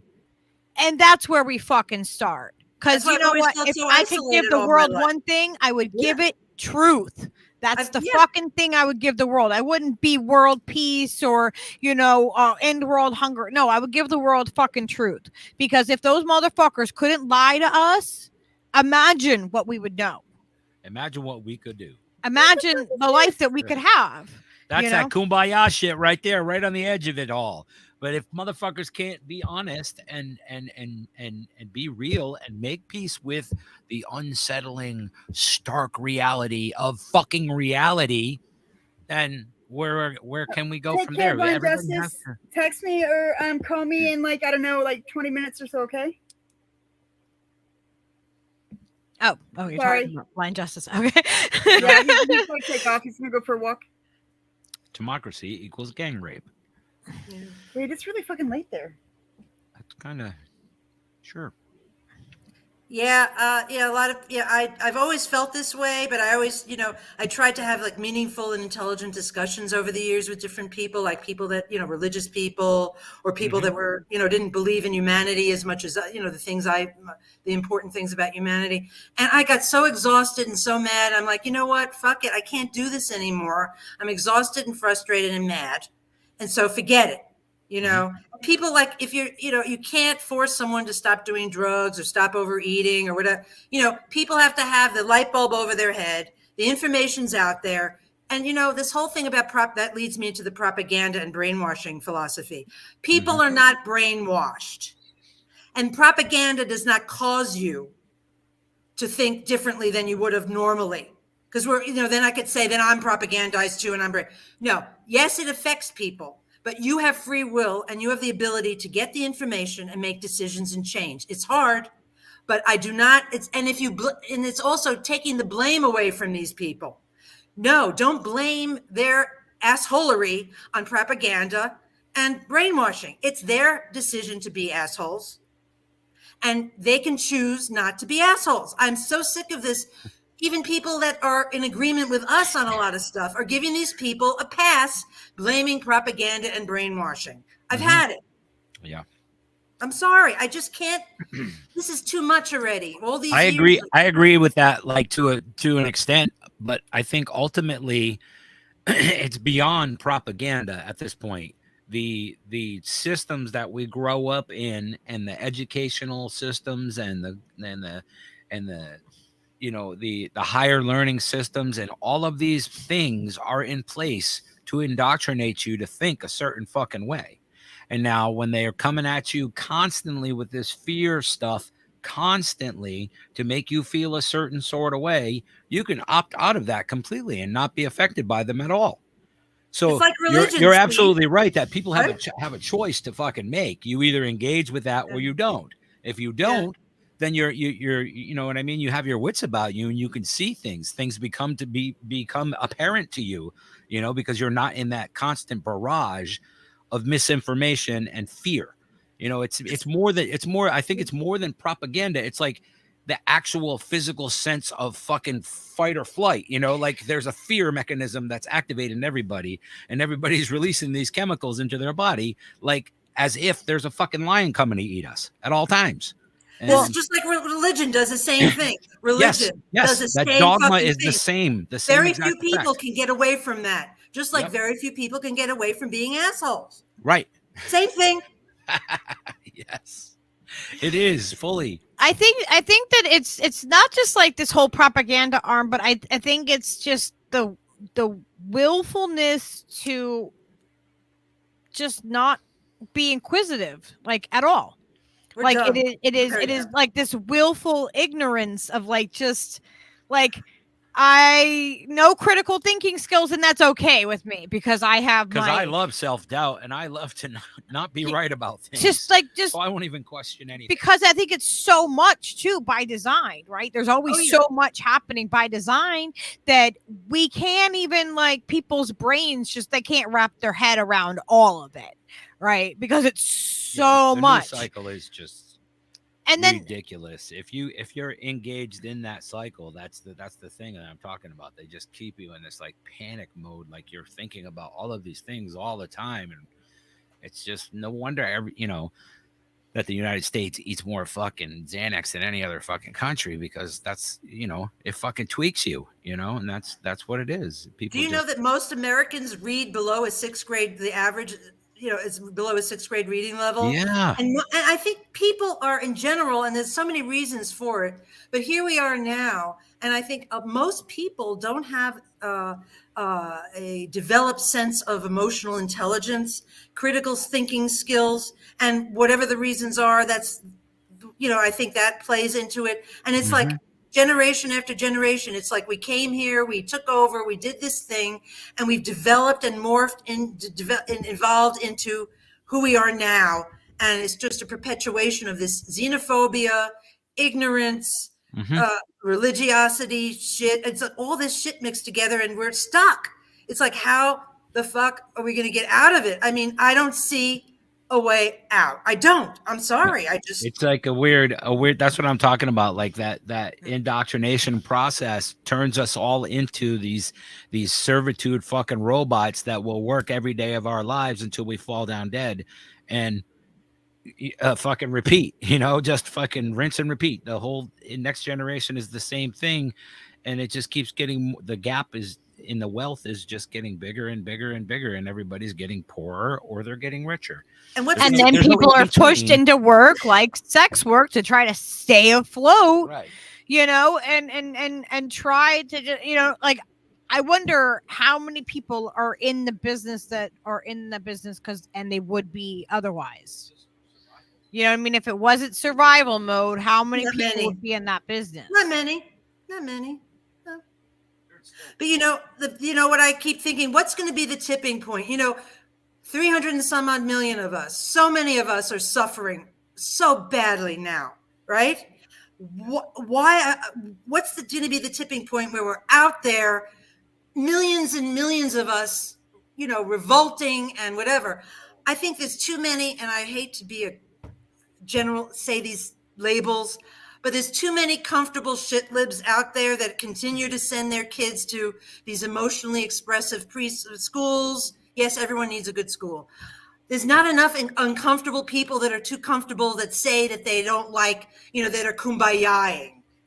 They have to be lit up. Plus mutual aid. A lot of people are too busy struggling to survive. They don't have the luxury to get out there. Yeah. If they could, they would. So there's that faction. But what is it going to take for people to get off their asses? And even if they do, what can be done? It's like so daunting. Oh yeah, no, it's going to take all the might of everyone and all the fucking sway in one fucking direction to do something. Otherwise, it will only get done halfway. You know what I mean? Like if you still have half the people who aren't fucking engaged, then how can you expect to be able to start a new fucking way of doing things, man? And we can't keep relying on these same systems of electoralism that doesn't do anything but just reassure the fucking existing system is going to stay another fucking decade. And you're going to have fucking congressmen that are 90 fucking years old and shit. Like, what the fuck is going on, man? People can't see through this phony baloney. No. I don't. My whole life, it's just been like from 1968 I was born, and until now, everything has just been like a snowball rolling down the fucking hill. You know what I mean? With the taxes and the fucking Wars, NAFTA and the trade commissions and all of these things. How many people have been killed by guns? You think when they had that school in Connecticut, right? Oh my God! With Just all those Sandy school Hook killings. It's So like, many school now killings. we're not going to have any gun. Now they're really going to make a change. It doesn't matter how many people die, get maimed. These oppressors have a craven indifference to human life. Yes, they don't do give a not shit. give a fuck. Plain and about us. simple. It doesn't matter how many babies get killed, mothers, people, children in schools. They don't give a fuck. No, they have an agenda. The agenda is to make as much money as they can before the whole shit house goes up in flames. And that's it. And war with everyone they fucking want, because you know what happens during war? Fucking boom, everybody's making money. Raytheon's making money. All these soldiers, all of these people, and these proud Americans, and all of these people are fucking banking right now because they're fucking 40 trillion fucking dollars they sent to fucking Ukraine. That's our democracy. That's our democracy, while fucking people are sleeping under bridges across the fucking nation tonight. It's fucking heartbreaking, man. Just thousands and thousands of people are being fucked, just thrown to the wayside. Fuck you, fuck you. People in Sri Lanka have had fucking enough. They're throwing fucking politicians' cars in the water and fucking burning their houses down. Yeah. They're coming with the pitchforks and the torches, You see, France was on fire because they wanted to take away do some pension thing, and they went, and they, blew stuff up, and then they backtracked and said, okay, we won't do that to you guys. Yeah, okay, oops. Exactly. If these motherfuckers ain't afraid of us, what the hell do we have? Really, realistically, That's I'm why a they're peaceful man, but I see the fucking writing on the wall, we're not going to get anywhere fucking being nice about it. Steve, you're right. Americans traditionally have this, they love authority. They bow to authority. We just have this thing about authority, and we aid and abet our own suffering. We are the ones that are aiding and abetting our own demise. We're doing it. It's our responsibility. It's not these oppressors. It's not their, if you look at it, it's not their fault because we're allowing them to do it. We are choosing our own destinies. Yes, I agree. I think that's how the only logical way it can change is when people have had enough of this fucking bullshit. And what's going to take until that gets to that point? Everyone's going to be sleeping on the street, and that's it. I mean, right? It's already happening all around us. More? It's happening. It's been happening. It's happening more and more and more. And it's gonna come to a tipping point. People are gonna get fucking sick of this fucking shit. They're all upset. Yeah, everyone's killing each other, I'm hitting each other. I'm not like some crazy radicalized dude, but I'm talking about this is like reality that we're living right now. People are sleeping in the streets and in the woods and in fucking places, and there's millions of homes that aren't even fucking occupied, that are owned by fucking Blackstone and banks and things, and you can't fucking access any of that for any of these people. There's We no can't help. change these things. We can't the way we are now. We can't. No, It's not going we to all happen. have to decide that it's fucking done. We all have to do it. We all have When the to comfortable right now get too uncomfortable, meaning they lose their jobs. They're in the street. You know, when these comfortable people are no longer are with the others, that's the only thing I could see anything starting to change, really. It's just amazing to think that we just came through these last couple of years where a lot of people were made to be fucking uncomfortable and lose their shit, and they have lost their shit. And a lot of other people made unbelievable money. So the wealth gap has just grown bigger, and maybe some of those people had to come up that were poor before, but not that many of them. And the fact is, like, that didn't like do anything. Nobody was like, well, fuck this shit.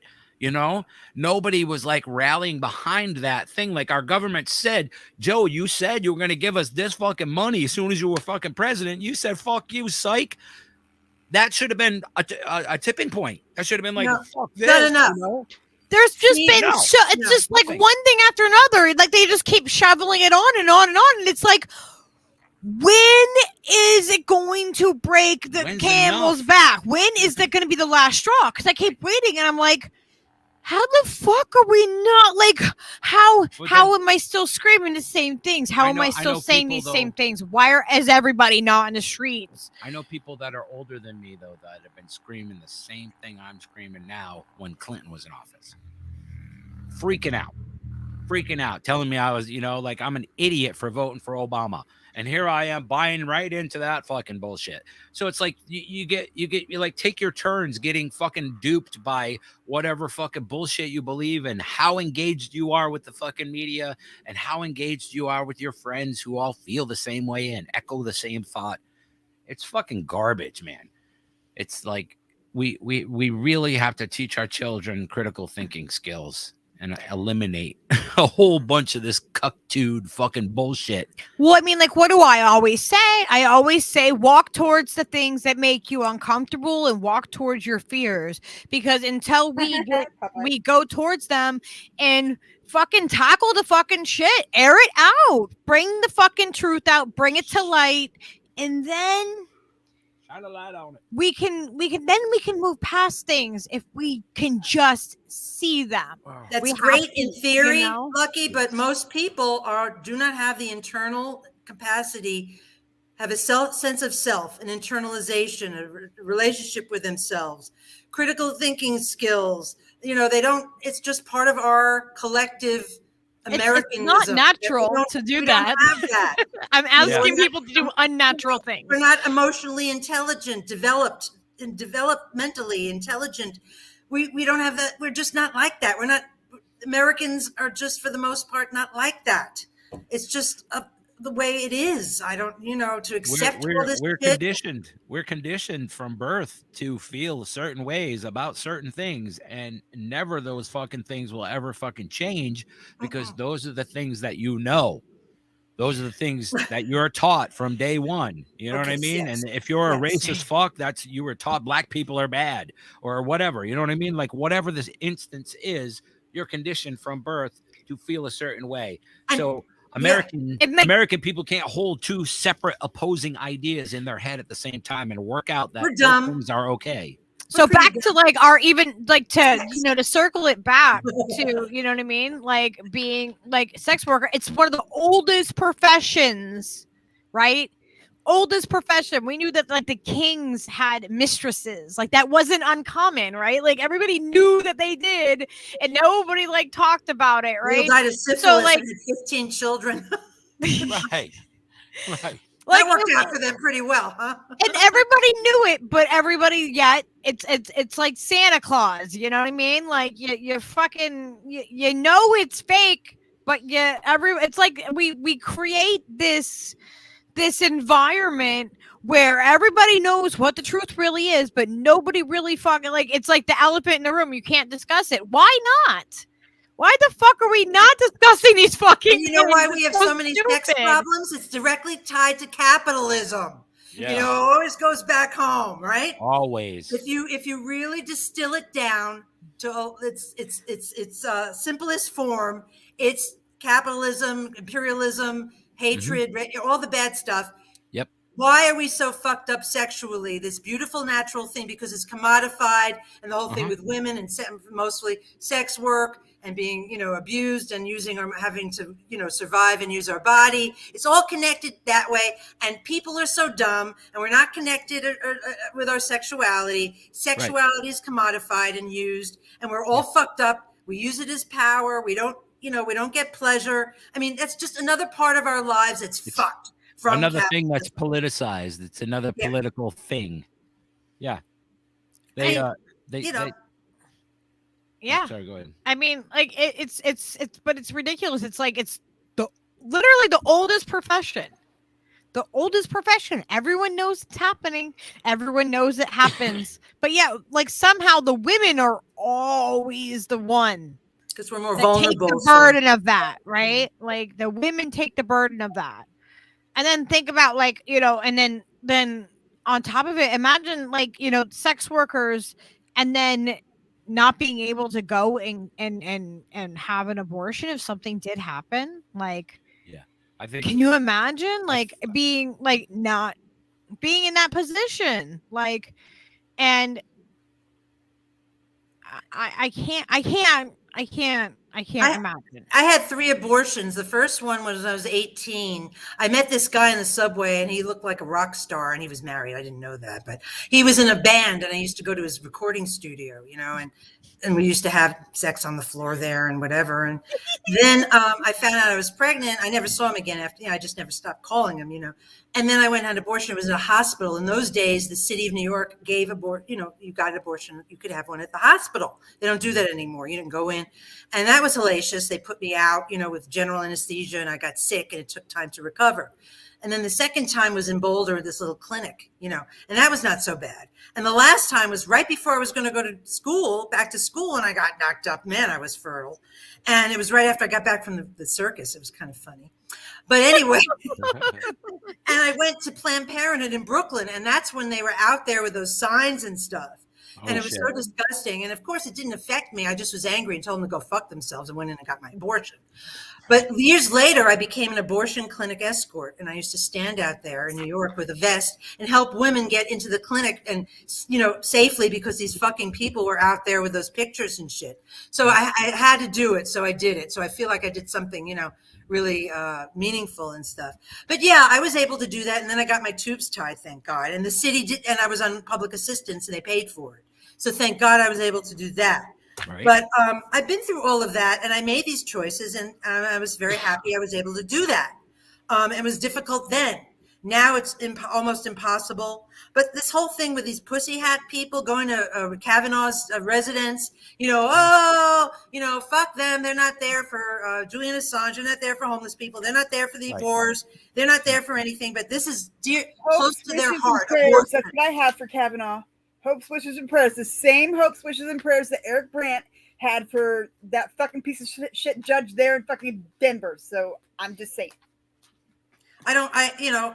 These people, these women, and these other people are bullshit. I don't know why they get so upset about that.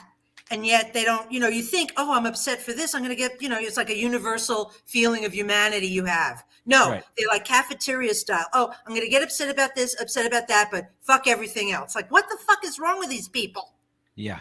Virtue signaling fucking douchebags. Oh yep. There is a question for you from Cadillac Centaur. Lady Alex, how do you perceive the HIV/AIDS era? Oh, God. Well, I was a nursing student in New York City in Greenwich Village in the early 90s. And I did my first nursing clinical rotation at St. Vincent's Hospital. It's not there anymore. I don't know if anyone knows. They tore down the hospital. But at that time, New York and San Francisco were the number 1 and number 2 AIDS places there at that time. And I did my first clinical, and I was on an AIDS unit where everyone there had some form of AIDS. And I'll tell you, it was terrifying, heartbreaking.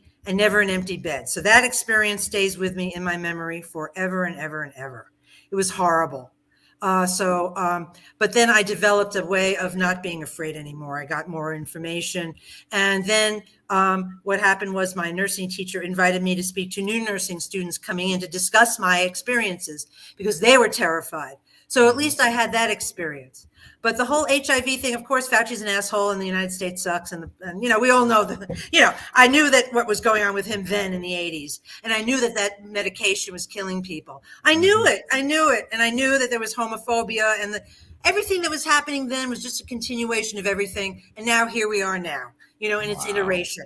And it was horrible. They were treated like lepers, the gay thing, the whole thing, the addicts, poor people of color, it's just, of course. And it was just horrible. And seeing so many of them dying and everything and sick. And here we are now, it was horrible. It was a horrendous time. And remember in the 80s, right? Fauci injected children with the live AIDS virus then. And I'm like, people are upset about the Beagles. Of course that is upsetting, but there is a pattern to this man to what we are seeing. And he is a big part of why the HIV epidemic happened. This is a continuation. It's you think these educated shitlibs would know, I can go and research this and find out about this guy. And, but that you can get all this information to them or all that information and they choose to ignore it. So them with their master's degrees and their fancy jobs and their this and that, and it means nothing. All that stuff is just shows you how they're part of the problem. They're just as bad as a KKK person, I look at these people and they're one part of the cog of her hellscape. That's how I look at them. Yeah, I agree. I think that all of these systems, collectively, are just gears in the fucking machine to grind you the fuck down. And you know what I mean? No matter what it is, it's like if you're in a a law situation or a health situation or a science situation, any of these things, you know what I mean? They just built it a certain way that, nobody better speak up out of fucking turn ever about anything to anyone. Otherwise, you're just delegitimized and smeared immediately. Out of turn. Over and over. I had to.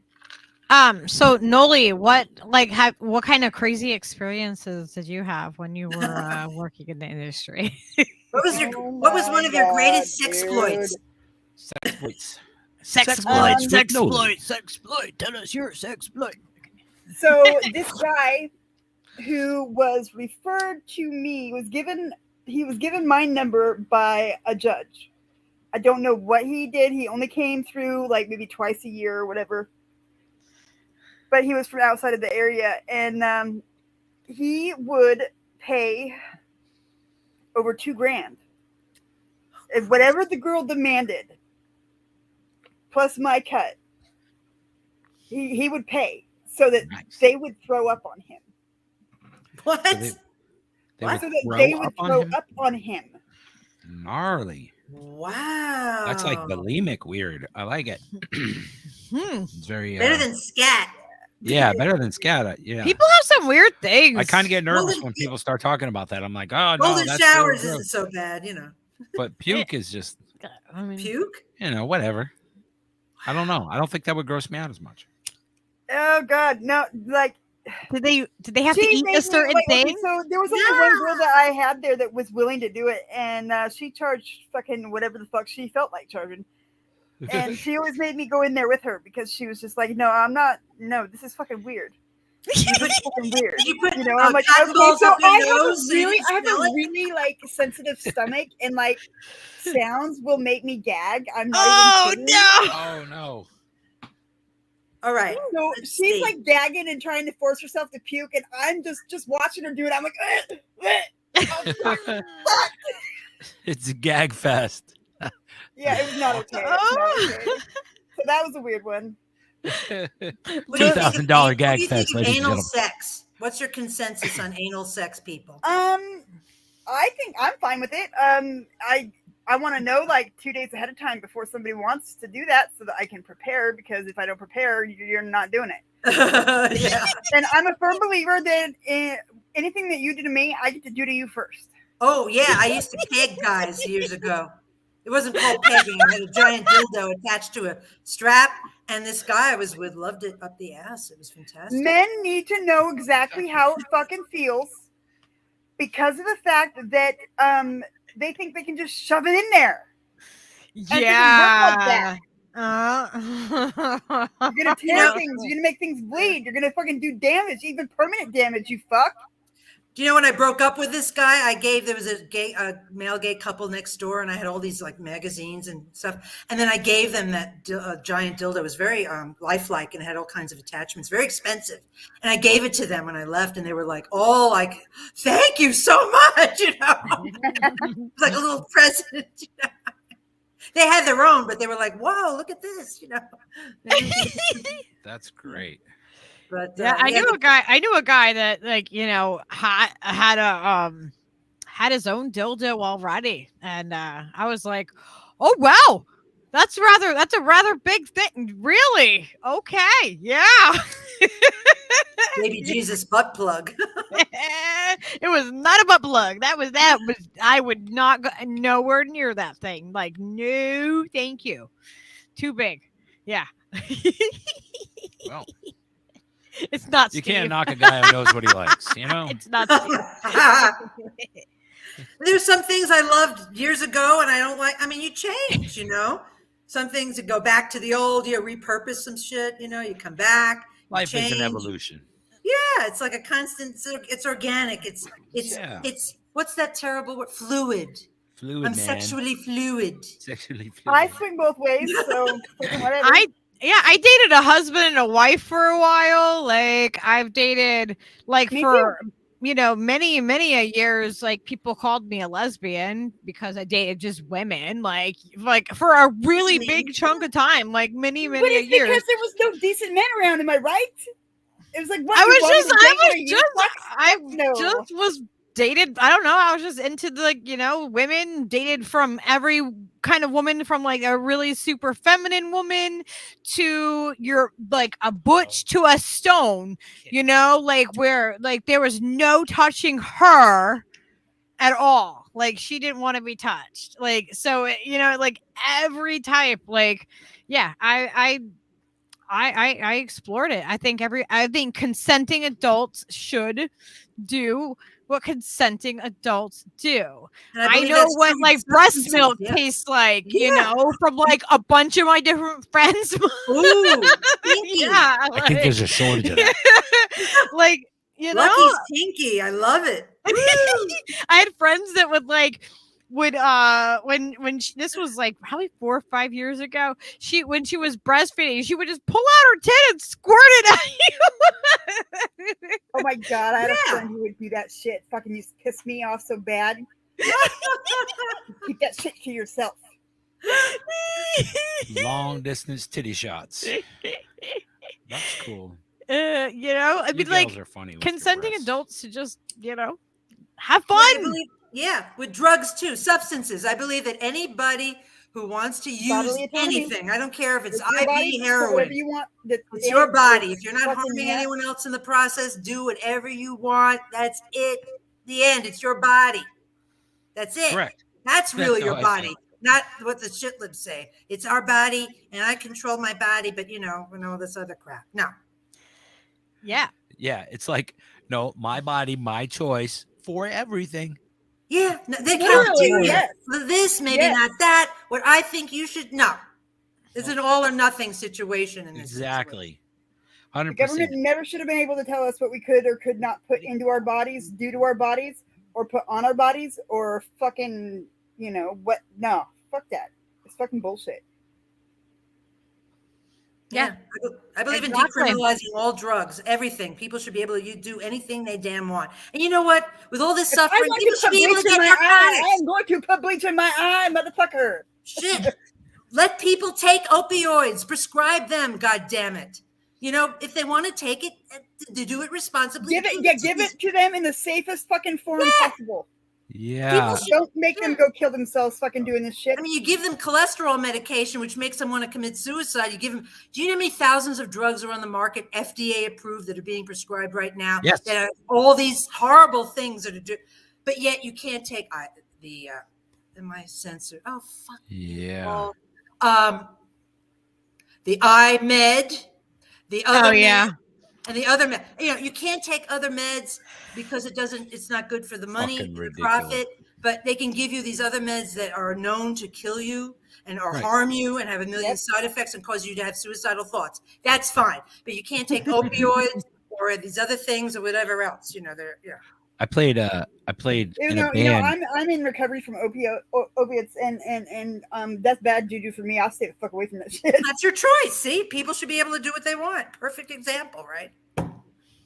I was playing in a band with a guy, Gary Greenberg, and he's a doctor, and he wrote a book about all the fucking to-do list of drugs that every doctor has in front of him from the pharmaceutical people and the FDA. Like, We should there's have just him on and do a show with him.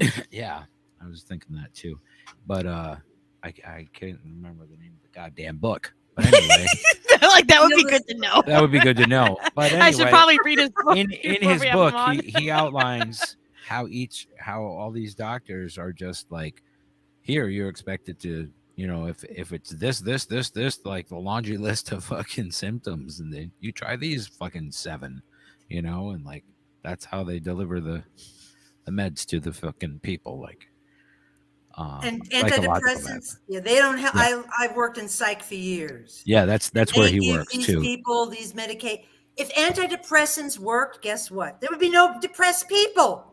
Right. Right. And the idea that you're giving people a drug Terrible. in a lot of cases where they're not even sure why it does what it does, Doesn't work. or how It's it a placebo effect interacts 9 with times you out in of any fucking way. 10. Yeah. No, yeah, I was on antidepressants for years. Like I'm talking years, guys, and like they would have to like, you know, tweak it so like, you know, like some of them like made me feel like I was going like literally crazy. I wanted to drive my car into a tree. Like I wanted to do it so badly, but thankfully I was like right by where I had to turn for my house, and I had the willpower to not do that. Like it felt like it was going to be the most satisfying thing for me to do would be to drive my car into a tree. And I'm like, holy fuck, you know, like this is insane. And like they mess with you so bad. And I mean, and I took these things for years thinking I needed them. Oh my God. Now, since all this craziness has happened in the last couple of years, I've gone off of the, you know, the meds, and I'm like, yeah, I deal with the things that I deal Yeah, with, Rick, I agree. but it's nothing like that. If we eliminated the reasons why people are depressed or feel bad, you know, all the psychological issues from Sorry, the cat's our oppressors, you know, if we eliminated all those things, how many people would not, you know, violence would go down, people's mental health issues would improve. I mean, so, you know, and these pills are bullshit. I'm telling you right now, all these mental health medications don't work unless you're psychotic. There's certain people that are psychotic, okay, that really need some heavy duty shit. But 98% of people do not need these medications. I'm telling you. All they need is a living wage and a don't. fucking job where they're not working fucking 8 to 12 hours a fucking day. They don't help. every day These of the week. medications don't help them. Yeah, they don't help you cope with anything. And they do worse things to you. They put you in a hole. Yeah, they put you in this cycle, and they put in this cycle where coming off of them. Noli, do you remember? Like I, what was it in January? I think we had COVID. I came off of one of the meds, and then I did the other one slowly after. I mean, like it had such a stranglehold on me, but because of all this that happened, it kind of like really forced me to look at like, why the fuck am I taking this shit? You know what I mean? Like all of what was happening. So like I went I went off of them myself. Like, you know, I weaned myself down off of them, but holy shit, man, the side effects of coming off. No wonder people stay on them because the side effects are so bad. It's just like fucking getting addicted to fucking, you know, cocaine or heroin. I mean, You're gonna fuck I don't with know who girls. I was for a little while. Like Steve tolerated me coming down off of the stuff, and I wasn't myself. Like I became so like rageful, like angry, just overly emotionally upset over things that like shouldn't like that don't bother me like that for a time because of coming off of them. It was insane. And most was men absolutely don't like insane. taking these medications. Well, women too, but the people I've dealt with over the years don't, they're called non-compliant, they're labeled, they're not, they take these medications because it makes them not, it affects their sexuality. And they'd rather have, they think, well, I'd rather feel angry or upset or depressed than have this, even though it doesn't help them with that, then have it ruin my sex. I can't get it up. I can't have sex. I have no libido. Right? And That women makes too. me fucking depressed all by itself. What the fuck? Yeah. So they don't take it anyway. So, it's pretty, and we are still doing the same thing, pushing these meds. I work with veterans. They're still pushing this shit. And it's like, it's just another part of the sickness that just doesn't end ever. And it's just horrible. And I don't, if we had, preventive care, free health care, using modalities from all the different cultures, a more holistic and egalitarian society, we wouldn't have people running around doing this stuff and taking shit and all this. All this stuff is part of the oppressor empire. All this shit that's going on, every part of our lives, even our sexuality, is affected by this in so many ways, even if we don't know it. Yep. Yeah, I mean, how much do people like, and not only do people like, like they there's sex work, but then there's also just the regular slave grind of what people do just to get tired. by. Like, fuck, man. Like, Yeah, it's a lot. it's There's so a lot going much. on. It's the tools, it's the machinery, it grinds people down, man. We're in a fucking copper mine operation, and you know what I mean, they're extracting it from your body from fucking birth, the life force. That's why I guess I use sex as a healing tool. Yeah. That was something I discovered at a young age, and I was like, you know what, I kept going with it because it felt good, and I just pursued it in all those different ways throughout the years because it was I could control it. It felt good, and it did something positive in my life amongst all the shit. Right. That's awesome that it was like that, and a healing thing, because it is all about finding balance and stuff, just living, in the first place. And I'm convinced that the way that it's built around us is built for the most extraction of life force at a time that it can get. You know what I mean? It turns on when you're 18, and then it turns off when you're fucking in the ground, and that's it. Like, that's what you get. So you might as well have fun. You might as well fucking try to help the next guy because he's got it just as bad as you or worse. And I think if everybody had that kind of mindset, where that mutual aid thing is just an unspoken thing that all people fucking do, you know what I mean? The world could be a lot better without, capitalism just wants to destroy all. So it's like a futile battle. It's like capitalism is Borg and resistance is fucking futile. Yeah.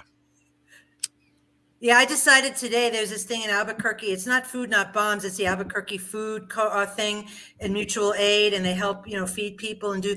I'm going to get involved with that as much as I can. I'm going to connect with them and see how I can. I don't know what I can do, but I want to connect with them on some level. And they're giving seeds out and food out and helping people plant and stuff. So That's awesome. Nice. Yeah, we're getting ready to start our garden here. Yeah. I'm a little bit later than I wanted to be, but we just had a frost advisory like last week, and then it's crazy. The weather is so crazy. Yeah, it's 10 degrees. It's like in the 90s now. It's supposed to be in the 70s here. Wow. It's actually in the 90s and dry as a bone with the fires. It's supposed Today to was be like in the the first 70s. day we had 80s in a minute. Yeah, we shouldn't have 80 degrees this time of year. Like Yeah. this isn't normal. This isn't normal for us. Like Well, sometimes. usually, no, Steve. That's Yeah, it's halfway through fucking May. You get a couple of those days. I've been living in New England for a fucking long time. You get it. You get one or two of those, but you don't. It's- and then it it's usually more rains common- for another week, and it's ice it's cold. more so- common now Another that it week. happens than it was years ago. Yes. I've lived in New England, since the 90s, What?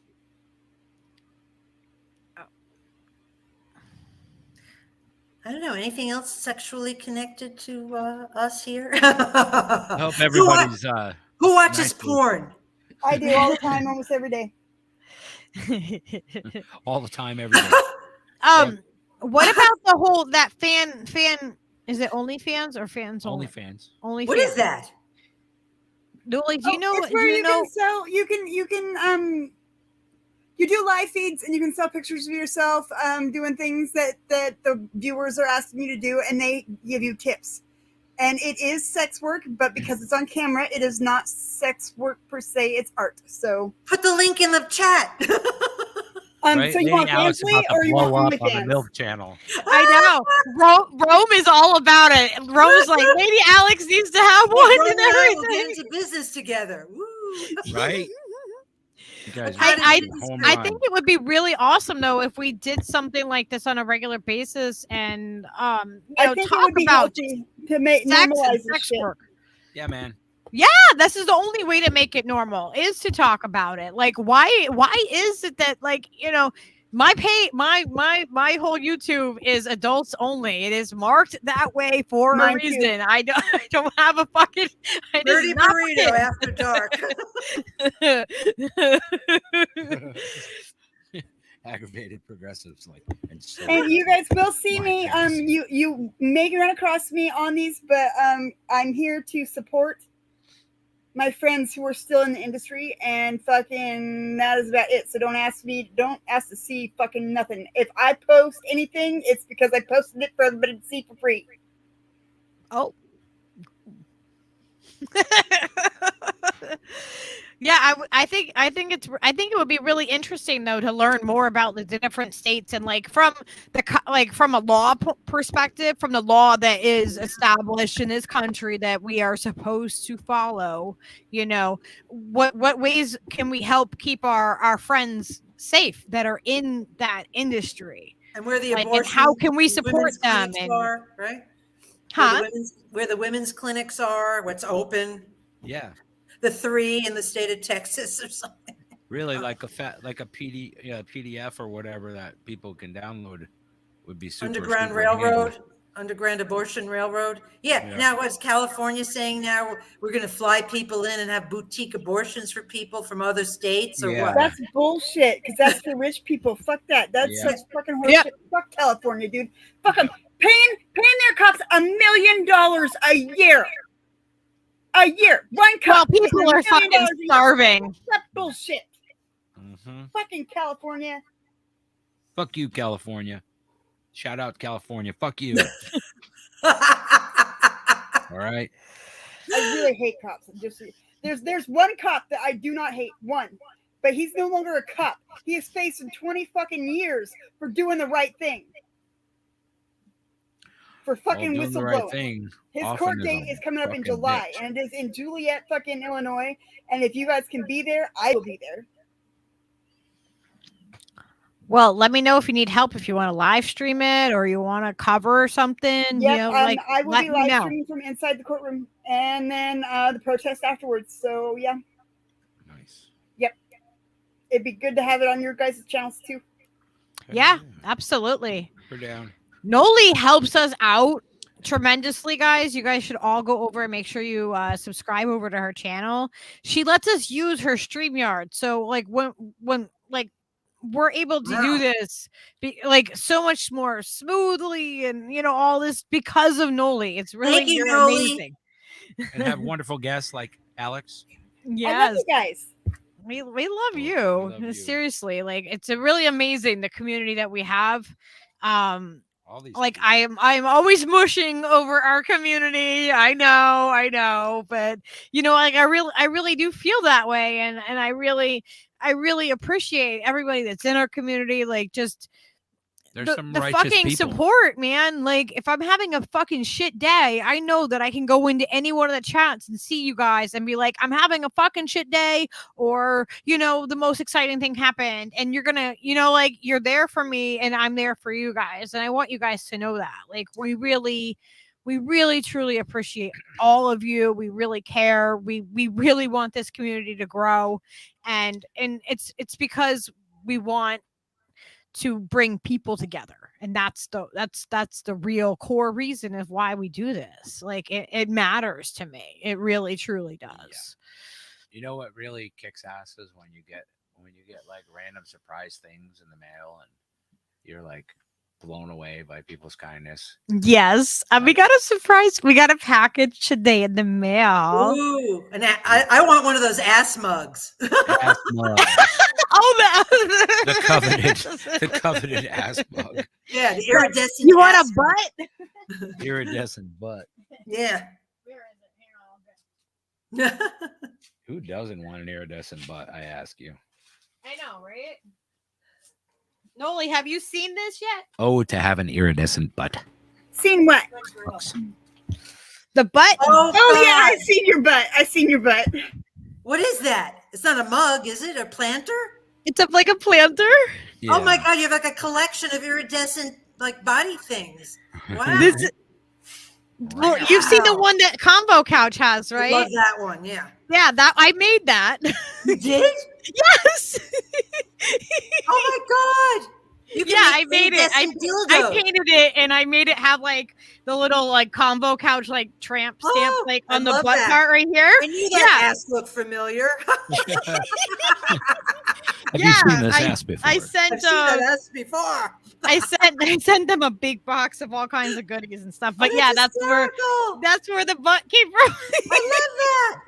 I'm gonna start knitting penis hats for men, and they can tell me what color they want the crochet, Oh my god! and also how long. But they're Very gonna be nice. flaccid. You know, I think Popeye just put in a request. He said a double Request. down copter corkscrew edition. So I'm guessing. But yeah, these are planters that I make. Oh my god. They're shaved though. You got to put a little pretend It was hair not. on the It crotch. I wa- know that. Well, it's front, non. yeah. It's a tiny butt. And It's non-gendered. It's while, you know? while I There's do no have gender for the butt. It could be either one. I am not. I was not modeling for the. Oh, Trish asked if I modeled for it. So Oh my gosh! Just because we're on this topic, I can totally like this. Just ties. Look at my bowl. oh my god. What is that? A vagina. Vagina pipe? what is that? I know comes what that the is. smoke come out of the I love it. the smoke come out of the This is the urethra? bowl. If you rub it just right. This is the bowl, and this is where you suck it. Oh Serious. shit. Yeah. I love it. I love it. I used to go over to my friends and be like, "Do you want to smoke out of my vagina?" I'll be right back. Amazing attention.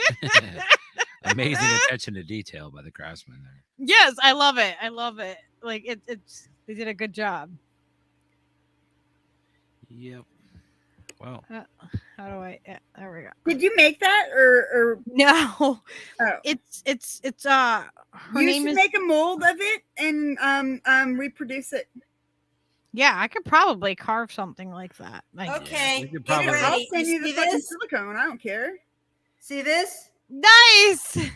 Wait a minute. My mother, who died a few years ago, an artist, Yeah. she made this when she went through menopause years ago. She painted it over. This is a replica of her vagina and vulva. Oh my god. amazing. Paper mache. Look, it's 3-dimensional. Damn. Oh my god, that's amazing. It's hanging in my bathroom. I just took it off the wall to show That's you. great. It's That like is so Your mom great. was a fucking badass. He was Oh, it's I like a fucking badass. trainer. It's like a trainer vag. You know, you could like give it to somebody here. You want to practice here. I know, Yeah. right? Like This this. in a With a nice little warm-up. frame, and I put it up on my wall. There we That go. is I just lovely. had to share. That is so cool. We should all make paper mache vaginas. Yeah, Did you If know? we have did you know- craft night. your pipe takes the cake, though. did you know Holy this- shit! Oh yeah. This is sign language. Yeah, That's vagina. that's vagina. Say it like Trump. V for vendetta. V. Vagina. Say it like Trump. Vagina. We have the best I call it the sacred the best. triangle. vagina. Names for body parts are so much fun, aren't they? Yes. Wobbly boost. Isn't it weird that like adults don't have these kind of like conversations about things that everybody knows that everybody does? I don't like the word boobs for like breasts. I like Boobs. tits. Tits. That's it. I don't like Tits. boobies. or- Boobies. I love the word fucking boobies, dude. What It's about my favorite. tatas? Anybody? I call I it- don't like that. I call No, it all of it. no, Indifferent? no, How are you warm to tatas? Or, I don't like that. no. You like tits? Tits, yeah. Tits. Tits. It sounds like New tits. York. I like it. Tits. It has a Yes. New York flavor. You got some tits? You see the tits on her? Oh yeah, you got her. See Holy those crap. tits? That's such a New York Jeez, thing. you see the is, fucking isn't tits it? on him? Forget hers. Jesus. I You like got some big tits. How about let's see, cock? I like Cock. cock. It's like I've been using that since I was like, a wee teen. Cock. Yeah, That's cock. about it. What Boring. do you guys That's a prefer? very northern thing, I think. Tell me in the chat. What do you guys prefer? Do you guys like breasts, Yeah, what do you like? boobs, tits, tatas? I hate the the, jugs? boobies. The Let's boobies roll. infantilizes me. I don't have boobies, no. Stop turning my breast into cartoons. Damn it. Yeah. They're not warm and snuggly, they're tits. Bleh. Oh, Wobbly Boo Tickle said bitty. big old Tickle bitty. tiggled bitties. Yeah. Yeah, let's Trish likes cock. Cock. All right. Everybody just chime in. Yes. Oh, Wobbly Boo said pillows. Yes. No, They no. can. Oh. They are. They are not pillows. It's so unsexual. I'm gonna put my head right in your pillows. Oh my. In your pillows. I had an 80-year-old man motorboat my boobs once. I was Really? I was in my late Oh 20s. God. I let him. I'm like, "Oh, Racy. that's gonna make you have a good day. Go ahead. That'll be You do $50. that." Weird, right? Look, anytime we talk about this stuff, look, see the naked HD XYZ. Somebody said titties and it set it off. It just ding. yeah. YouTube's like, oh, we got one right here. Yep. Oh, good Look out, grief. titties. Oh, Sarah said udders. Oh, good God. That's just not even classy. Jugs. I hate that. Jugs. It's a fine publication. What are you talking about? I remember that. Oh, I hate Hooters. That sucks. Oh my God. Oh, all right, Noli. Oh, Noli says she's gotta go take a call. it's got to bounce. Well, we love you. Thank you. Thank you for sharing Thanks, Noli. Yes, your darkest secrets. I know, right? I'm like, Young hot marmots waiting. Oh. Dial 1-800 marmot. Pubic hair. Pubic hair. Yes or no? Yes. Well, sure. We're grown-ups, right? yes, please. Like grown-ups like you had have to wait. hair. You had to I'm wait. not a baby. Like I'm not a 15 toddler, years you know to what I fucking, mean? Yeah. Fully. I don't know. Yeah, there needs to be some yeah. Okay, sometimes women can look like a plucked fucking chicken if they have no pubic hair. Bok, Easter Bunny. And then you get that 5 o'clock shadow that gives you an irritation on your face or something. Oh, that's the worst. That is. Ingrown hairs. Actually, hygienically, you should not be shaving your pubic hair. There, you can look that up wherever you want, and there's a million reasons why. And it's very not good medically and hygienically to do that. Mm. Yeah, well, you're opening up you're actually, all those Infection. when you make or cut, you're giving way to bacteria. Oh, Yep. and- A lot of women get urinary tract infections because of that, because of the bacteria that happen from shaving that area and exposing that, those little, where you do that. And people don't realize that. Plus, it looks really ridiculous. Jesus Christ. Nomenclature. How's everybody on hoo-ha? No. No. Okay. I'm not opinionated. I know, right? I'm going to see which ones get by her. Girls. Trish says I call them my girls. My girls. I think that sounds like that sounds fun. Sounds like a party. My girls. Little said lawn maintenance is critical. I maintain it by keeping it clean. Sure. Soap and water. It's a mind-boggling. Maintenance. You need a little maintenance on that shit, girls. Oh, men manscape now. Like they do a manscaping of their balls. Yes, they have it's like a whole market. It's a whole market of manscaping. Yeah, that shit blew up in the last few years. You need special soap to fucking trim the hair on your balls. Jesus. Apparently, every 30 I like days. it when when ball hair tickles my nose. It's kind of fun. Balls are underrated. Balls don't get enough attention, and the fact that they're ugly is a turn on. Okay. The fact that they're I've ugly. never heard it argued that way, but all right. Steve will accept that. Steve accepts it 100%. I'm willing to accept that. Here for the balls. Here for the balls. Fuck. Balls are weird. They're really weird. They are. I don't know why everybody. Okay, can we talk about why does everyone say grow a pair of balls? Why the fuck do I want to grow a pair of fucking sensitive ass fucking balls to make me tough? How the fuck does that make me tough? You know what's tough? A fucking vagina. A vagina is fucking resilient. So stop calling pussies like it's a weak thing. Pussies are fucking resilient as fuck. What are we gonna own for our? Amen, let's see, vagina's clinical. I like cunt better than pussy. Believe it. I've always loved cunt. I thought that was the perfect expletive and term of endearment as well. I like it to describe. It's like the word fuck. It's like you can use it either way. I'm like, you're being a fucking cunt, Or I love that word. Or I love that cunt. The word fuck is perfect as well. Yeah. You fucking fuck. Come on, that's genius.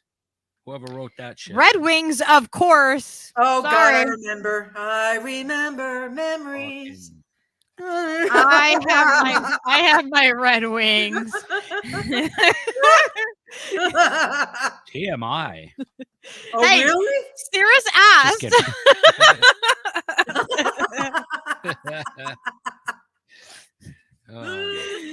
This is a sign of lucky you guys haven't seen before. Wow.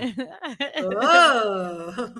She is purported to have webbed feet after all. So. I do not have webbed fucking toes. You should get those fake, like Donald Duck costume feet. And put your feet up. Fans only of my webbed toes. Yes. I Do don't that really while have webbed Steve toes. wears his unicorn hat, and you can put the webbed feet. That is kink specific as fuck right there. I know. I think Steve needs a fans only with his unicorn.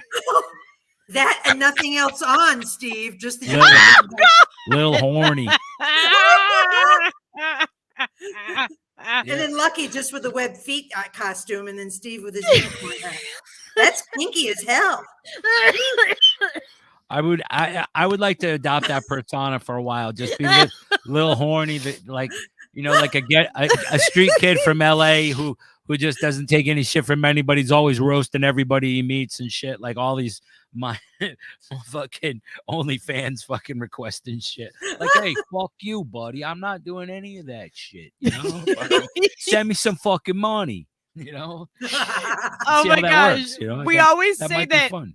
our ferret Bonkers is from Yonkers. So he's bonkers. He's from Yonkers. He Yonkers. drives a taxi cab and he smokes his cigar. And that's what I always say about Yikes. Bonkers. Trish, when you say it that way, Steve in the nude with a wig, that's Oh God. it's unsettling. I don't think we need to do that, guys.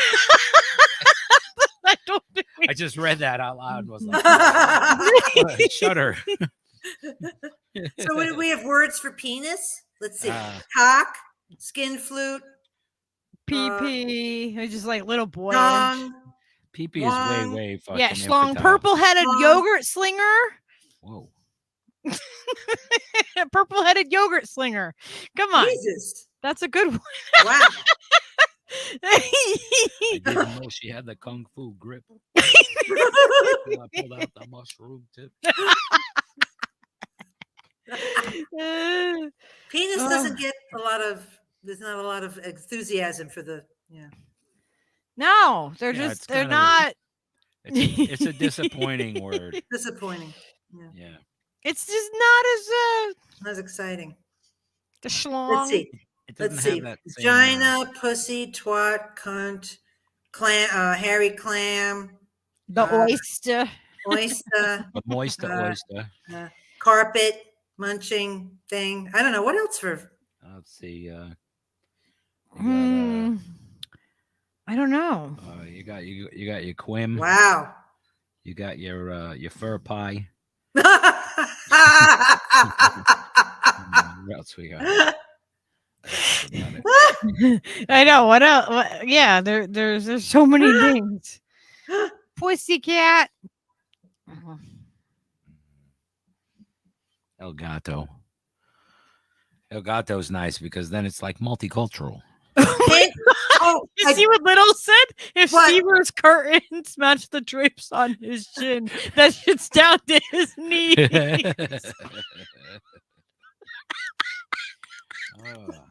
Oh, I looked online for some words for vagina. Let's see. Panty hamster. Mossy hamster. Yeah. Mossy cleft. Moist. Yeah, I've heard that one. That's a good Pink one. taco. Pink taco, of course. Snatch.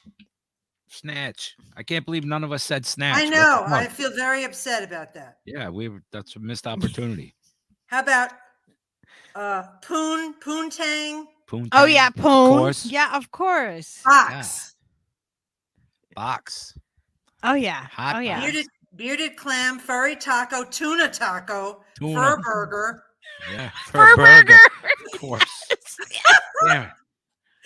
beef curtains, Beef Beef curtains. curtains. Oh my god, how did we Meat- forget that? meat curtains, Meat curtains. Roast beef. cooch, coochie, cooter, Coochie. Cooter. Yes, cooter. Cooter. squeeze box, love Squeeze tunnel. box. love tunnel, honey pot, and beaver. Beaver. Beaver. God damn Oh it. my god, yes. That's what I was searching Beaver. for. I was searching for the beaver. The Stever was Gash, looking for the beaver. pole, muff. Stever was looking for the beaver. Yeah, Yeah. pole, muff. Story of my life. Yeah, muff. Yep. Yeah, Muff. Yeah, no, I said muff. peach, Bearded clam. Peach is good. muffin. Yeah, Dried apricot. and then words to describe going down on a woman. Box lunch at the Y. Yeah. Sounds like something my uncle would have said in Right, 1959. Uncle Freddie. Hey. Yes. I box lunch at the Y. Man, box uncle, why? Yeah, it was your Yeah. mother. Huh? How You know? about breakfast in bed? That's a weird one. Yes. Breakfast Carpet in bed. munching. Yeah. Perfect. Clam jousting. Clam jousting. Jousting. Whoa. That's Clam, not physical. clam lapping. Oh God. Laughing. Oh my god, Shelly said the gateway to all that is unholy. Oh God. This has been the gateway to all that is unholy with Rome. That's fucking How smoking. about this one? That's a title. Cleaning the fish tank. Oh my Yes. god. Okay, vagina should not smell like fish. If it smells like that, guys, You have an infection. You have an infection. Go that's see a not doctor. right. If it doesn't smell good. Peaches in a can. I like it. How about this one? Dinner beneath the bridge. Oh. Oh man. Oh God. Eating the peach, eating squirrel, Squirrel. Squirrel. This is an interesting one. Little said, if it smells like 7 layers, that beaver eats Taco Bell.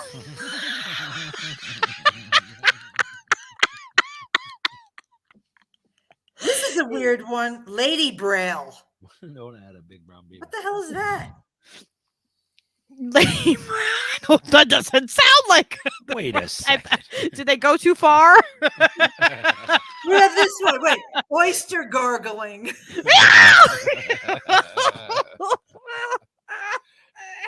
That's a good one. Jesus. How That's about this really, one? really descriptive. Parting the fuzz. Oh, God. I mean, I think that like there should be more mutual aid among friends too. Like women should be helping other women know like how to do things. If they don't know how to do them, they need to help each other out and instruct them. Jim Young Seriously. says, I love Taco Tuesdays. He does. Boom, got him. This is a good one. Whispering to Venus. Ooh, that Whoa. sounds And- like Sounds that romantic. sounds like a wine or something that Yeah, it you sounds would like you have, should be like that would drinking have like wine libido stuff get in there. it. Like Worshipping at the altar. Ooh. Yeah. mm. Heard that one.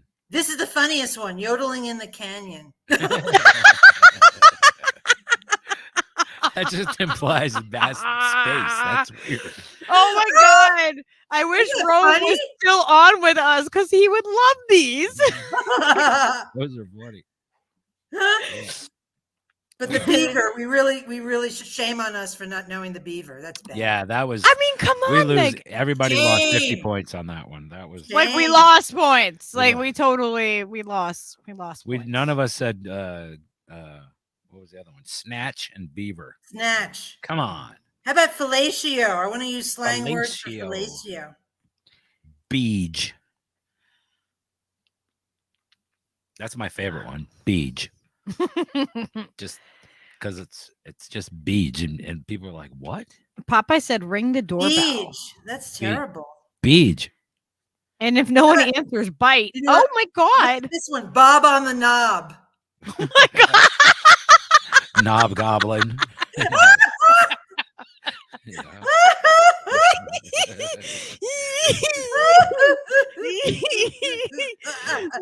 We're gonna have to do a regular thing on just like sex in general, sex ed, Here's sex some workers. inappropriate We're just things gonna to talk say to about your an spouse. inappropriate. Slurp Make it the inappropriate. gherkin. Slurp the gherkin. Smurfing the gherkin. Slurp the gherkin. Slurp. Oh the my gherkin. God. That's That's great. so funny. Imagine tuning in right now. You hear "slurp the gherkin." You're like, "What the fuck are they talking about?"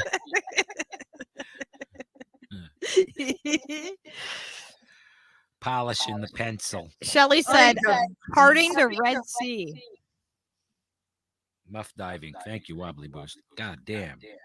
Oh, we're getting an echo. We are echoing a little. Gilding the lily. That's a funny one. Gilding the lily. Oh my god! Yes, muff diving. Who the hell is Gilding Lily? How are we? I don't know. I don't know. Did you pull up YouTube or something? I don't know. What Maybe. Did somebody open up YouTube? Volume is on. I don't know. Is it Noli's? I don't know. No. How about no. for fucking? Fucking, nookie, piece of ass, piece of tail, screwing, shagging, boning? Knocking boots. Yes. sexual congress. Ooh. Is that what they call it? Intimate knowledge. Intimate knowledge. Bang. Banging.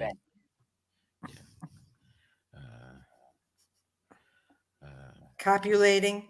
Copulating. What are some What's the one they used to use in the 60s all the time? shagging? Yeah, shag. There was one that they used a lot. They used it a lot. Screwing. Bumpin' Uglies. That's also a good band. I don't remember what that was. Huh, I forgot. That's funny. I laughed a lot. Oh my goodness. Phew. Aram said bury the bone. Bury the bone. Bone smuggler. That would be a great band. I just made that up. Not really. I don't know.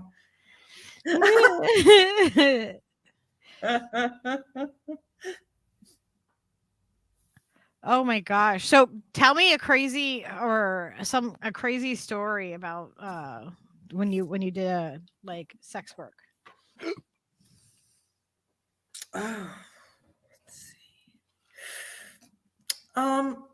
Most of it was these poor, pathetic older guys that were heavy and you couldn't find their penis. And they just needed some manipulation. That was kind of sad. A lot of them that came in. That's probably what made me want to be a nurse, to take care of very pitiful people. No, I mean, it was just, I looked at it. I'm very good at separating myself. Like when I've dealt with horrible things as a nurse and like emergencies and psychiatric things, I can leave the job and not most of the time just leave it there. I'm very good. I'm able to do that. It's a survival tactic. So when I left after I finished my shift, I was able to just leave it alone. It never really impacted me emotionally on any level. It was a job. I did it. It was kind of interesting. I got paid, and that was about it. Did you feel like you were helping them? Nah, not at the time. No, I felt sorry for them, and I was kind of repulsed by some of them. But I was getting money, and I was dressed up, and I was in a room with like red lights and patchouli and smell, and it was just kind of like an interesting thing. I was very young. I was only like 24 when I was doing all that stuff. Right. And it was like living out a little fantasy thing.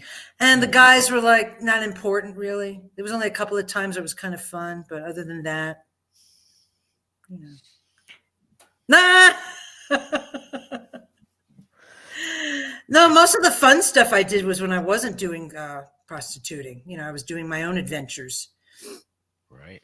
That's why I don't understand like what people have like I've never like prostituted, but like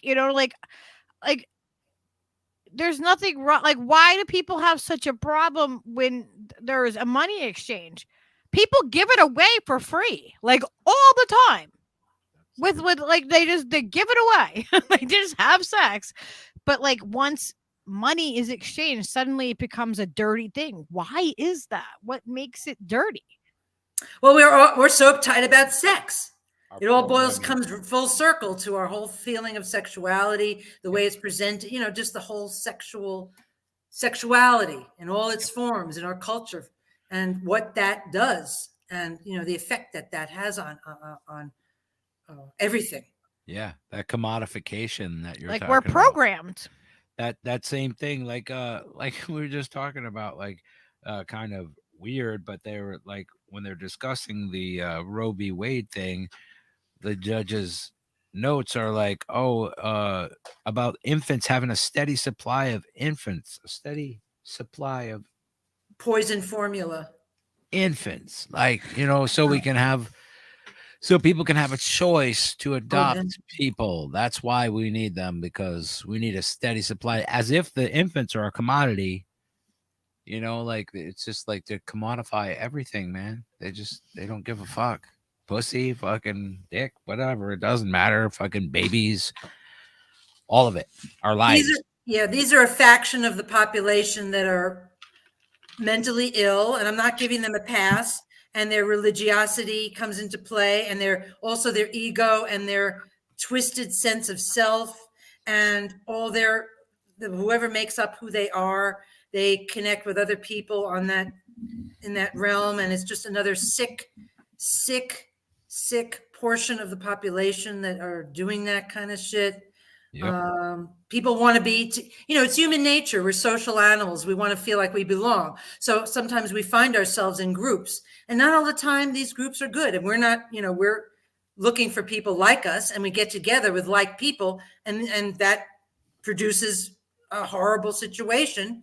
And then it's just, I don't care, basically it's not, it comes down to, I don't care if you feel that way. I'm not interested in what you feel or what your opinions are. The whole idea is this, using these things to oppress others. Yeah. That's where I have the problem. I don't give a fuck what, we will truly be liberated when we meet somebody and the first thing that they don't say is, I'm gay, I'm bi, call me it, they, him, she, I'm this, I do this for a living. Hi, I'm a fucking human. I'm a human being. When we eliminate that, we feel the need. We have to talk about our sexual. We're more than just a penis, vagina, sexuality, him, her, it, what, it, all that stuff is just, that's, and we have to say that because it's part of this sexual identity, oppression. People that are different are oppressed. And then they throw them a bone, no pun intended, that they think they're being they're happy because they can marry now and have a few little rights.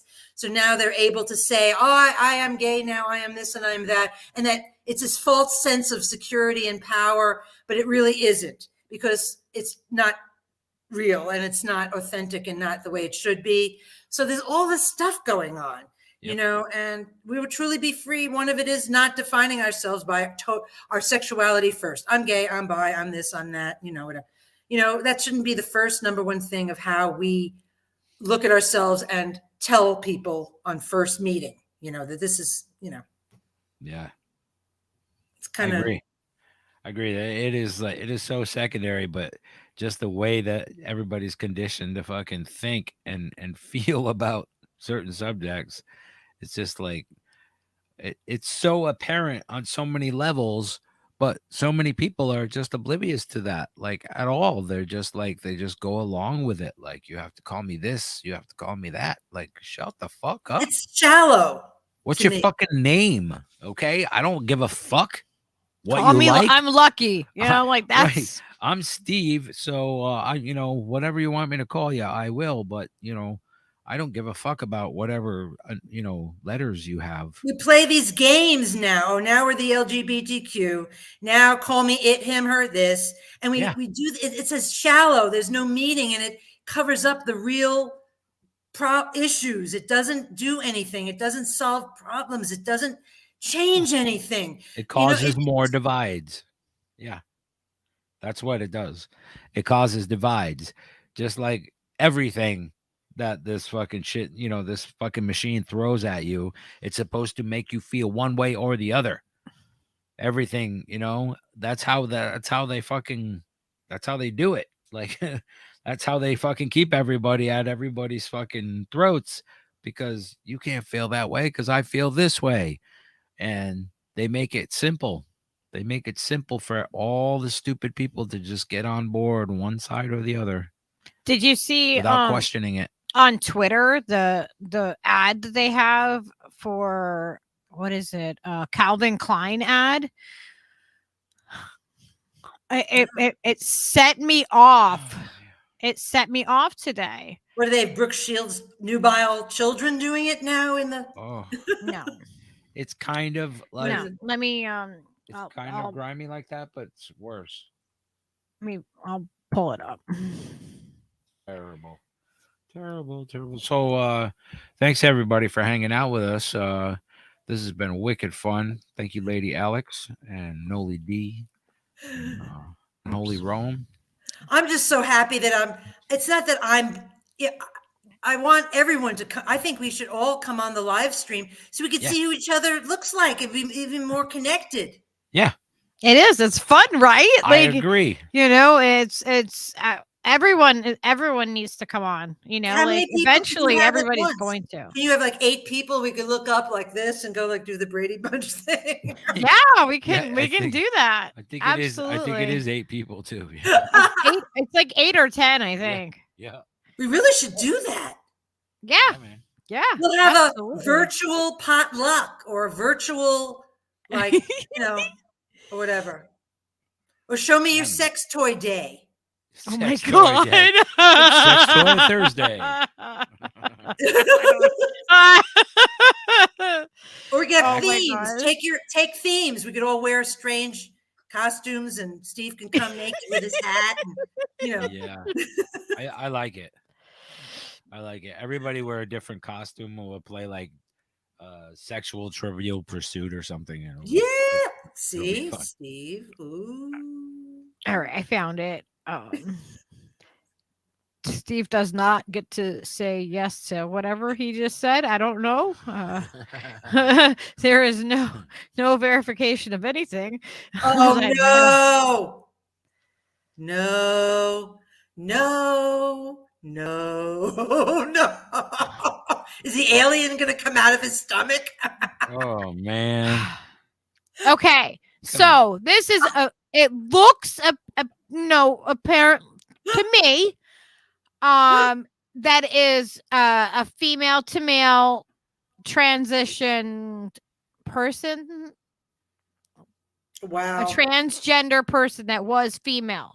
So born biologically a female, had the breasts removed is what it looks like from the scars. Like I'm assuming here. But this is fucking bullshit. It pisses me the fuck off. I know why it does. Because it's bullshit like everything else. Here A now. we're womb. being If inclusive. you have a womb and you were born a female adult, like you cannot, you don't get to do this. You don't get to do this. You don't get to then transition and take hormones to alter yourself and call yourself a man having a baby. You are biologically a female if you have a womb. That's how it works. This is boys and girls. bullshit. This is the company trying to say, look at how inclusive and hip we are. We're accepting of Aggravated. all, you know. Aggravated says must have been a mix-up. Yeah. Yeah, something went horribly wrong at the photo shoot. I don't know. Like this is Yeah. not okay. Like I'm gonna have my They are friend some on. nice underwear. That's true, Aaron. Those look like my grandmother's bloomers. This isn't right. This and someone said to me because I said that because of what I said on You're here. anti-trans. You're anti this, Yeah. right? You know. Yeah, that's what somebody Yeah. said to me. I said biological women have wombs and have children. You don't get to take that away. That is reality. That's biology. Biology Right. says that a woman, has a uterus and has a baby. Like that is biological. Like you don't get to change that. No. They did not like my answer. Well, it's a marketing tool to get kudos for how open they are. You Yeah. know how inclusive Calvin Klein Company is. I'm See, surprised look at they're- us. this is the I'm answer surprised that I they're not got wearing back. yellow and blue. But this is what I got Oh. back. Misgendering people isn't doing you any favors. You are not winning any argument by refusing to respect who trans people are. I'm not disrespecting them. I feel like I'm being disrespected as a female who has given birth, that now a male, someone that identifies as a male gets to say that they're going to have a baby. That's offensive to me. What about breastfeeding, motherfucker? Yeah. Good luck. Yeah, good luck Thriving, with yeah. that. You're gonna formula feed your kid? No. Probably. Because that's socially acceptable to feed your baby, poison and stuff. It's cool. You want to hear something that's not politically correct about trans people, and I'm going to say it right fucking now. I, as you know, have no judgment. People could do whatever they want. I have zero whatever. But I'm looking at it at a perspective of, I see that men transitioning to female, they're not as, what do? They project themselves and want to be like the worst stereotype of what femininity is in our culture. So they're not liberated. They're just as unliberated as a lot of women in our society that have to walk around with makeup and shave their bodies, act a certain way, wear high heels. So even trans people are caught up in the following bullshit. into a stereotype They're following of into the of what same you have to be gender in that bullshit. gender role. They're not liberated either. Right. Right. And people tell me, "Oh, you're this and that and whatever." They're, whatever. No, I No, think they're I have a victims friend too. who's going to come on and do a show with me that is trans, female to male. So I really would love, to have real questions like that, or a statement like what do you feel about this? Why do you Because think you have to portray a stereotypical what masculine is? Why do you have to feel like, where did this come from, and why are you accepting this? What is it really happening there? What I mean? Like, what's really going on? Not what you're accepting the bullshit that we're all accepting. You're no in better shape than anyone else. Right. So what's up with that, right?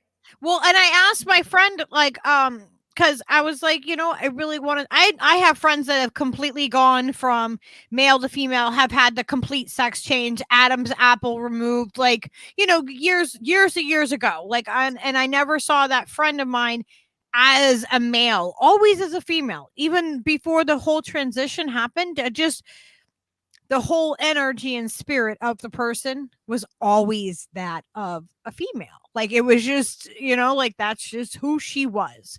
And I have another friend of mine though that is female to male transition, and I've always seen him as a male like that too.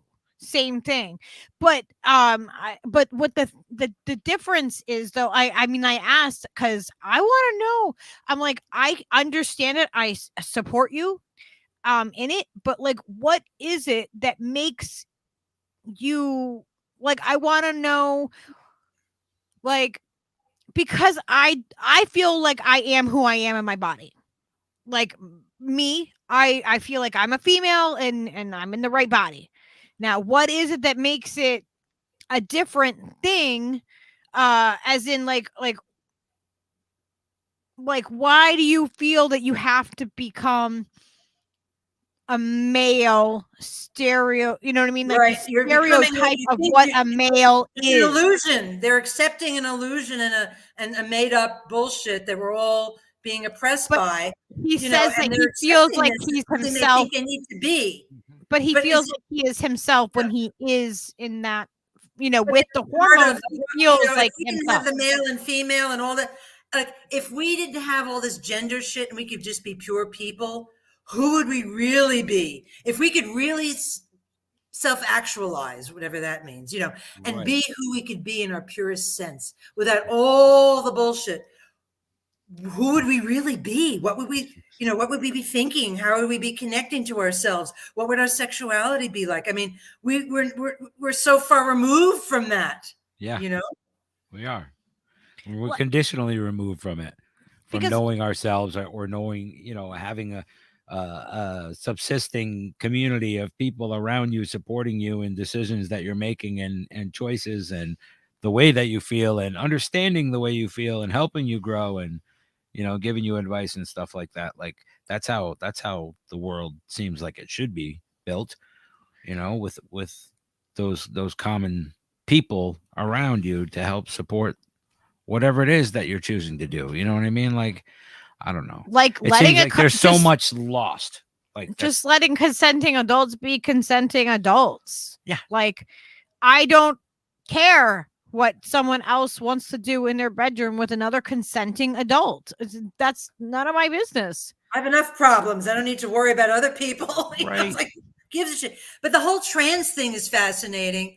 And It really now- it fascinates me too. And what he says to me is that, you unless you discuss the things and you walk up to that line of where something is offensive and where it's not, you don't know where that boundary is. And so, like, with him, like, it's really awesome because, like, we're super, we dive deep into the conversations. Like, I am authentic. Who you see here is who I am outside of here. So it will be really cool when I have my friend come on and, like, we really dive deep and we really kind of, like, address that, because I really want to know what makes you feel like you are, like, why, what is it, like, is it because to me it's like, I can I'm, you know, what they've always called like the tomboy or whatever. Like I'll go out and I don't fall into Mhm. stereotypes of being a female. You know what I mean? Mhm. Like I don't stereotype into like all of the feminine things, but it seems like Mhm. sometimes when people are trans, they go to the Yeah. extreme of it. Yeah. Like they want to have the nails and they want to have, you know what I Buddy, mean? Like, a size 15 heel just doesn't work. yeah. There's So humor in scary. it, but it's so obvious that they're, they're thinking, and it's part of what we're all affected by, this whole gender shit and female and male and all the commodification and all the oppression and all this bullshit, and it affects people who are having different sexual things. I'm not going to say issues or problems, but it affects them too. So what do they gravitate to? I'm going to go to do that, which is a stereotype that is affecting us as well, that are not doing transgender stuff. I mean, it's all one big mess. So imagine if these people didn't have the same shit that we who are not transgender, what kind of person they would be. Would they be wearing high heels and makeup? And If no, the stereotypes were imposed on us from birth, and they, right? yeah, and they accept this as what they think they should be because they're gravitating for this other thing. But in reality, it's not really real, like our bullshit and men and doing the male thing and female, it's not real. It's not, because it's just so much involved. We can't break out of it to be our pure self. We just can't do it. There's too much working against us, right? Exactly.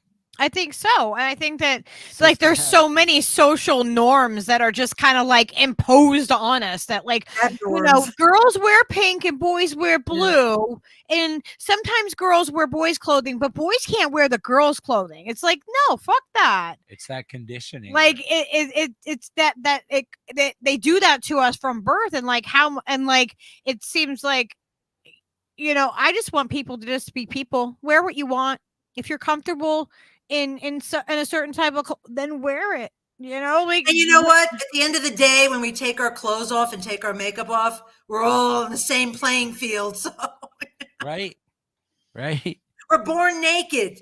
Yeah, right? man.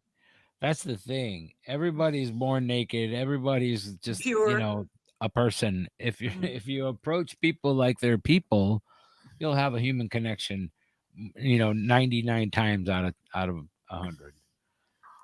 And people just have like lost that ability to interact and talk to each other, and it's weird. Just be real really about sad. it. Just You know what I mean? Make peace with your own truth, and then try to help other people fucking see the fucking truth or something. I don't know. I don't know what the fucking game is. Guess what? It's very important that men and women have as many orgasms as possible for a medical standpoint. I'm talking as a nurse now. For the female reproductive system, I'm talking the uterus, fallopian, the whole area, the innervation and the circulation. The more you can have sexual pleasure, it doesn't always mean orgasm, but if you can, fine. The healthier that whole your female plumbing will be, and the same for men. The more you can ejaculate, believe it or not, the better it is for your prostate. So men, get cracking, and women, let's go. Report back next week. Some hustle out there. Just do it in appropriate places and ways. We're not, But people don't realize that there's a mental health and physical health aspect to sexual pleasure and sexuality, and it affects us. And it's all tied in there. It definitely is. Absolutely. Coach Alex says. Yeah, Nurse Alex. Trish says, Nurse Alex. Yes. That's right. I did do a sex ed class. I was working as a substance abuse nurse here a while back, and I partnered with a social worker. We all had to teach a class like smoking cessation or whatever. And the only one left, no other nurse wanted to do it, was sex education. So I went, is the universe I hate this universe bullshit, but anyway, is something, I hate all that crap, spirituality, whatever. But I said, is the universe, somebody trying to tell me something? So I labeled the class Sex Ed 101. And I Nice. taught sex education to people coming right out of prison, drug addicts, alcoholics, prisoners, and stuff. And I did it in such a way that I did it very, very simply. And I partnered with New Mexico Aid Services, and they gave me a big thing of condoms and lube and all the and different. And I talked to them about the most, prevalent STIs and showed them. And I got bananas, and I gave them bananas and had them put condoms on the bananas and had them answer. Did a question and answer, and it was just a lot of fun. That's cool. Well, I mean, like, think about where we learn Education it. is You awesome. either learn it, like, if you're in school, if you stayed in school and you got educated through school, you probably sat through a really uncomfortable sex ed class, right? Like, where you kind of learn the shit, or you learn from your friends or your parents. Like, so, like, there's like, we need that as a mutual aid. We need to have a sex education. People need to know things. People need We to should do what the understand Black things. Panthers did. Yeah. Education, food, Exactly. mutual aid, right? Basics. Yeah. We should do like a sex ed thing. That's outstanding. I think it would be good. Cover different topics. Get Q&A and stuff like that. Like, because people don't know things. People don't know like like what an STD might look like, or you know what I mean, like, oh my gosh, people are scared to go to a doctor, or they don't have access, like, you know what I mean, like, obviously we're not giving medical advice, but just some basic sex ed would be really good for people to have, I think. When I was in community college, I took a human sexuality class, and we had to do a paper. And I went and I did a paper. I went to a sex shop in town. This is in Greenwich Village, New York. And I interviewed the owner. I asked the people that worked there what the most popular sex toys were, the clientele. And it was like so fascinating. I did a whole paper on it. It was so much fun. Of course, I got an A, but I figured I want to do the most fun things I can in whatever hellhole I find myself in. So at work, anything I do. So, at work as a nurse, I worked at night, and I used to bring like my bag of sex toys and showed all the people I worked with all my sex toys and showed them what they looked like, because they wanted me to bring them in, and stuff like that. Yeah. I was gonna sell sex toys. I was gonna be Like Tupperware instead of Tupperware. Yeah, like I was gonna say, you would do great at it. Oh my god. Yeah, I was gonna do it. I was gonna be oh my god, what was it? Is it? It was like you were a goddess or something like that. It was like the one sex toy company adult party thing that like you could have males and females at. I like that better. Yeah. Yeah, I mean, males and females, ladies and gentlemen. I mean, like that's where a lot of adults get their education, believe it or not. They get it from like adult toy parties like that, where they have somebody that knows about stuff, and they teach you things. We used to have, me and a lot of my female friends, it was a bunch of females. Like I would say like 10, 15 of us. We would all get together and have an adult toy party, and we would get fucking drunk and shit got crazy. There was whips at times. You all start doing mutual masturbation at the end of the party, or you stopped at that point? That's the way I imagine it, Alex. I mean, yeah, come on. A bunch of women with sex toys and you're not doing sex? Come on. Come on. What is this? This Sacrilege. is a ripoff. This fantasy is a ripoff. I don't know. I'll have to save the rest of that story for the no. No, there was definitely stuff that happened, and there was stuff that happened. Ladies and gentlemen, purportedly stuff has happened at the adult toy party with a bunch of drunk chicks. Oh my god, one of my best friends, she loved getting whipped, and I didn't know this until like we were at this party. I found out that she liked it so much. We were outside. It like Oh my god, I can't remember if there was like, if neighbors could have seen us, but she was like topless outside. There was whipping happening. There was Nice. Wow. she Sounds like was a good so time. black and like she was so purple and like yellow like the next day, the poor thing, and she loved it. And she loved it. So Wow. yeah. Oh, Shout out to Whip Girl. I'm going to make a confession. I found this really great electric vibrator and I bought 2 cases of them to last me my lifetime because 2 cases. I wanted them. I have like 12 of them. That must be a If I quality need them, device. They last about 6 years each. Damn.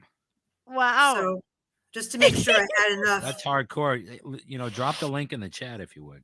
That's crazy. They're wall. WAHL. It's all a clit thing. It's all the clit thing. That is important. That is and important. the whole penis and vagina thing is overrated. It could be nice to have a dildo in while you're doing your clit stimulation, but just the penis and vagina alone, like what, 75% of women don't, it's like a ho-hum situation. It's overrated and not so exciting. So come on, people, with the clit. Let's go, people. Coach Alex says, let's see some hustle out there, people. Yeah. Yeah, Coach Alex says, Fuck yeah. do not forget that doorbell. You got to knock And on women, that doorbell. when women get older, they need a little bit more stimulation to get off. So a lot of these vibrators are very helpful, for them. Yeah, and boys, you like playing with power tools, don't you? If you don't have your own, you can buy one. There's something called a fuckinator. I think it looks like a power tool, and you attach a dildo to it, and you could back up on it and stuff, and it goes. It looks like a power tool, fuckinator or something like that. I don't know what that is. Something like that. Well, It's a little too powerful. Well, you know about the dongcopter, right? Do you know What about the fuck is that? Oh man, the Don Copter is fantastic. This happened in your area. Yeah. In Mexico? Yes. A mayor running for office. I'm gonna pull it up. All right, do your thing. I'm going to pull up the There was- dongcopter. Oh my god, I we are believe- popping your cherry on the I dongcopter. believe it was a mayor. I believe Ouch. It was a mayoral race. I Be wanna say. gentle with me, will you? My first love time. it. Slow. Oh my god, this is the best. Oh, and Oh. the best lube to use is called slippery stuff. It's all natural. I hope you guys are writing this stuff down. Slippery stuff. Made in the USA. That's right. Buy American, people. American, yeah. American. Buy American, would you? Dongcopter? What the hell is that? Oh my gosh. I am so excited to be the one to tell you that. I'll show you this. Doubt. This came from Shadow Band.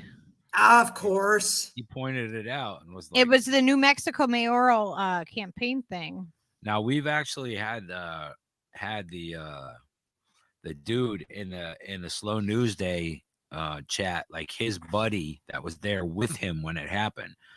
The actual person I don't think has been on anybody's podcast yet. The guy who flew the Dongcopter. But In Albuquerque, the last mayoral election between Tim Keller and Manuel, the chief of police was running against him the last time. yeah, All right, I'm gonna it was fucking hilarious. I'm gonna share it and play it for you. Share it and play it. We're gonna play the Dongcopter. If you guys don't know that the Dongcopter is out there, Here it is. Sheriff claims mayor may be behind sex toy drone attack. Sheriff Manny. Yes, Sheriff Manny Gonzalez. Yep. Oh, God. That's right in my backyard here. Oh, That's Yes, wild that you yes. missed this. 'cause oh my god, this is amazing. funny. Okay. I'm gonna play and I'm gonna mute us for a second. tickets today. in our community who have been leading these organizations for years and getting zero support from the city. And instead, you keep adding police, add police. The numbers are there for the police. As a social worker, I will never make even half as much, ever, with a doctorate, as the highest paid police officer. So what are you going to do to actually make minority lives matter and to listen to the fact that we don't need more cops? We don't need more cops.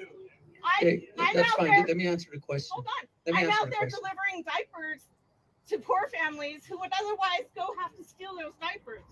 Okay, let me We answer the need more question. people like me, Sure. not the cops who then arrest the mom after she steals the diapers. Okay, ma'am, let me answer your question, please. Thank you for your question.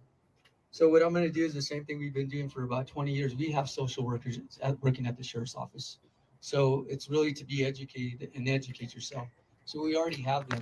We had other positions that I attempted to try to bring on, to include the county commission, to bring more social workers into work side by side with us. So I would say first educate yourself. I am. Well, my let me father's a finish county finish commissioner. answering the Thank you. question, ma'am, please. So we're doing that, and I'm all for it. But I'm not running on a I'm running on a qualitative, not a quantitative campaign. I'm not asking for more officers. I'm not. Let me finish. Let me finish answering the question, ma'am, please. Sure. Okay. You I delivered listen hard to you numbers, now. though. Please listen to me. So we're running on a qualitative, not a quantitative, because that's a huge mistake. Mayor Chavez started that in 2009. And where has it gotten us? Nowhere.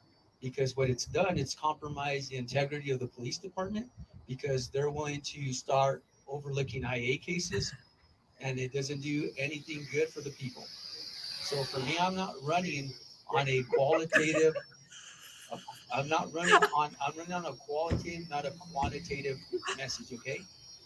So Is that a song on your phone? we have a gentleman over here that's, I guess, trying to be cute. So I guess that's one of your friends. But anyway, my point is this now. We'll listen to you. We'll work with you at the table. But this is the thing. This isn't about progressives or conservatives. It's about the people. And so the bottom line is you would have a voice at the table. If you want to ever come and talk to me as a sheriff, I can tell you that. As a mayor, I can tell you the same thing.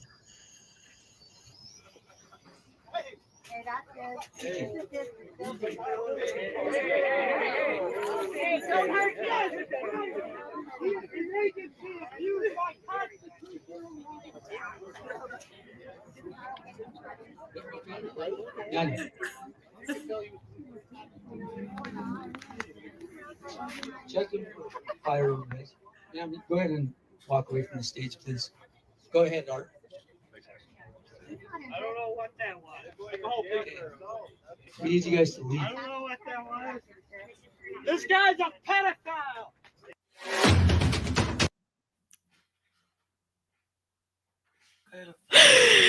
So yeah, that really happened. It was a Oh my rainbow God. dogcopter, and that they flew it into the in the middle of the. I'm And reading- Shadowban showed us this Oh on my Slow News Day. God. That's where the whole dogcopter thing comes from. The person that did it was arrested. It said he was arrested. Kalen Ashby Dreyer, 20, was arrested for battery and resisting an officer after he allegedly took a swing. The charges about the Dongcopter, yeah. And his stunt event gained national attention and was widely circulated online. During a Gonzalez campaign event, a drone dangling a rainbow-colored dildo interrupted a speech. Oh, that's so funny. A rainbow-colored dildo. That is hysterical. That is the dogcopter. In my backyard in Albuquerque, of all places. Yes! I didn't even hear about it. Oh my God. You didn't know. Oh my God. That is hysterical. Oh, that's Wesley's dildo. Oh, that's funny. Yes. Wes said it's his dildo. Still doesn't know how it got out there. That is Yeah, hysterical. Isn't that fucking great? I mean, can you imagine? Oh my God, it would be worth the arrest. Imagine being arrested. It is technically a marital aid strapped to a drone, but it got nicknamed Dongcopter. So. Dongcopter. Yeah, we nicknamed it Dongcopter. I even made Steve his own little Dongcopter. Like it's like one of the little tiny like they're probably like 4 inches across, the little hovering Personal ones, fans? the little drone things like that kind of hover, and I made little penises, like paper ones, that hang on the bottom of it.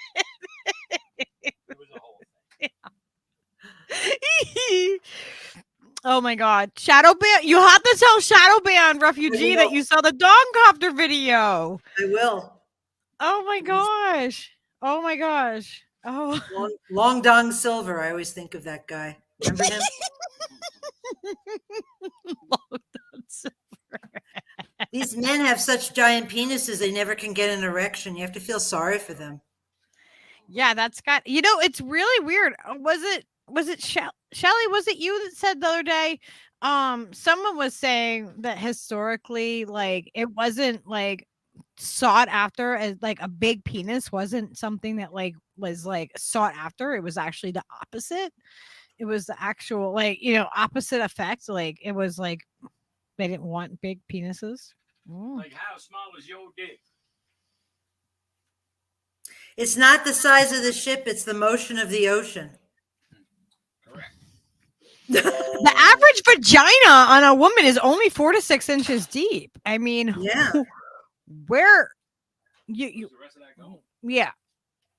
Where you going in such a hurry?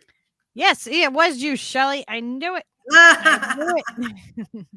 Oh, and the G spot is a bullshit thing made up about from a guy that for women to get more nervous about something that they don't have. And the squirting thing is a bunch of malarkey. Also, if I can't squirt, then we're not sexually we're not adequate sexually. So that's another box. Not every woman squirts. It's not a squirting. Some women, they have these Bartholin glands. There's certain glands in there and they secrete, and some of them have a little bit more than others. It doesn't squirt out and it doesn't do its thing. And all this other bullshit, like we're female ejaculation. I am sorry. No. Just one more thing for women to have to feel inadequate about. Oh, I don't squirt. Well, I'm not sexual enough. Vagina monologues were great when those were going around. I wanted to go and actually in 2008, it was right when I was supposed to have my back surgery. All my girlfriends went to the vagina monologues, and I was so upset because I couldn't go because I just had my spinal fusion in my back, and I was like still like I would have had to be like at the casino in a wheelchair, and it would have been like just way too much for me. I was still like in recovery from that, but yeah, I wish they would do the vagina monologues again. Like I didn't even know vaginas could speak. They have big yaps. There's just so much there's so That's much. not true. I knew they could speak. They speak love language.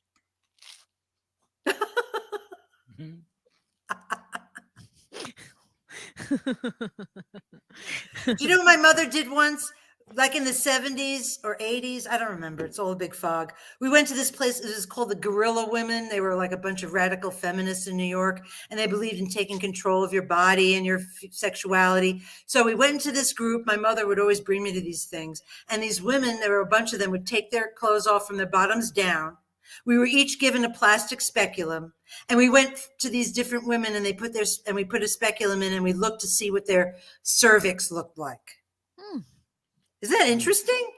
That's far out. And then some did it to themselves with a mirror so they could see what the inside of their vagina looked like. Yeah, people are afraid of their own bodies.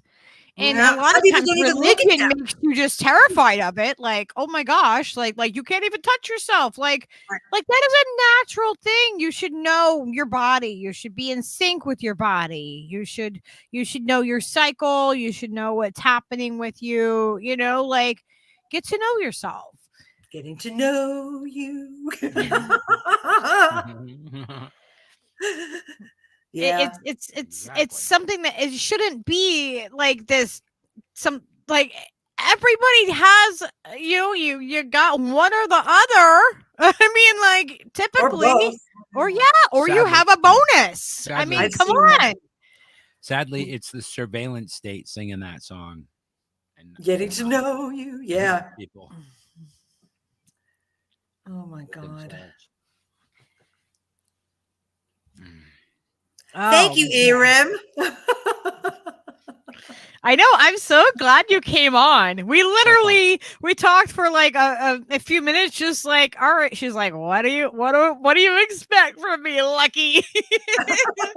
What do you want from me? Huh? Yeah, I'm like, all right, well, like we free flow it. Like we didn't plan anything. Like I like to have the the Spontaneity. organic conversation because it makes it authentic. That's what makes it. It's like do you feel weird being on your first stream or anything like that? Like your first show?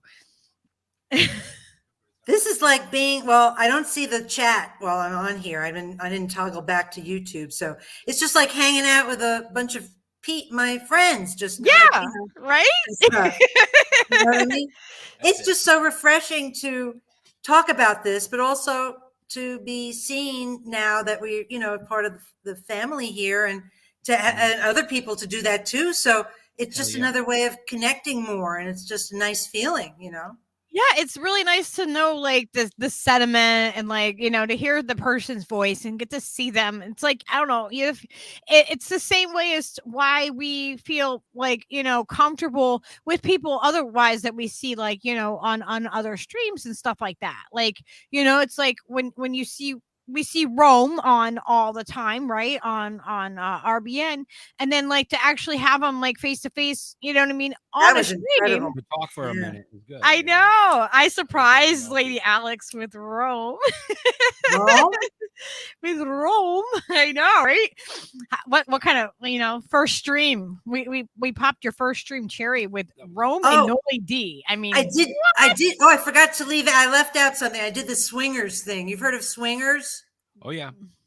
Well, I tried it with this guy years ago, and it was very disappointing. It was always the same scenario. You go to someone's house, and it was always very tacky in there, like old timey, like bad carpeting and kind of chintzy furnishings. Sometimes it was in a trailer or somebody's house. And there were a whole bunch of very out of shape and kind of like unsexy couples getting it on and walking around in lingerie and naked in the hot tub. And it was just so disappointing and funny. So I tried it. And then when I went to Las Vegas, I went to a swingers club. It's called the Red Rooster. It was very famous. And funny enough, it had the same decor, the like chintzy furnishings, the bad carpeting. I'm like, what is this? They have like it's like a hotel. They have the same kind of decor that, each swing place has the same. It was just the same guy that makes all the Howard Johnsons. Yeah. That's it was weird. just funny. That's, It was you just described swinging like exactly as I pictured it in my mind, like just a bunch of old fat people that like nobody else wants to fuck, and they're just like, come on, let's go. It was just very. I mean, that's got to be awkward, right? I've never been to like a swinging Socially, like club just thing weird. like that. Like it's I don't know if I could. Like, what if you're not jiving with somebody? You're gonna know it. I don't know. You're gonna know. Silly, sometimes you try stuff, and it was like sometimes, sure. I did though once a few years ago. This guy on Craigslist, when it used to be cool, he was advertising. He wanted to see a couple have sex in front of him, so he came over and he sat there and he watched me have sex with somebody. Cool. But it was Did you like disappointing. Again, you're on stage, someone's looking, you're in. The best sex is like the things I like. I know the person I'm with likes to do to me. I do what I know what I need to do. I know how to get the job done. The job is done. The end. I don't need to search anymore. I know what, you know what I mean? Yeah. And that's okay. There's nothing wrong with that. If you know what you need to get off and you do it and it happens and that's great. That's fine. You don't need more than that. you know, but it was fun adventuring, but it's like, eh.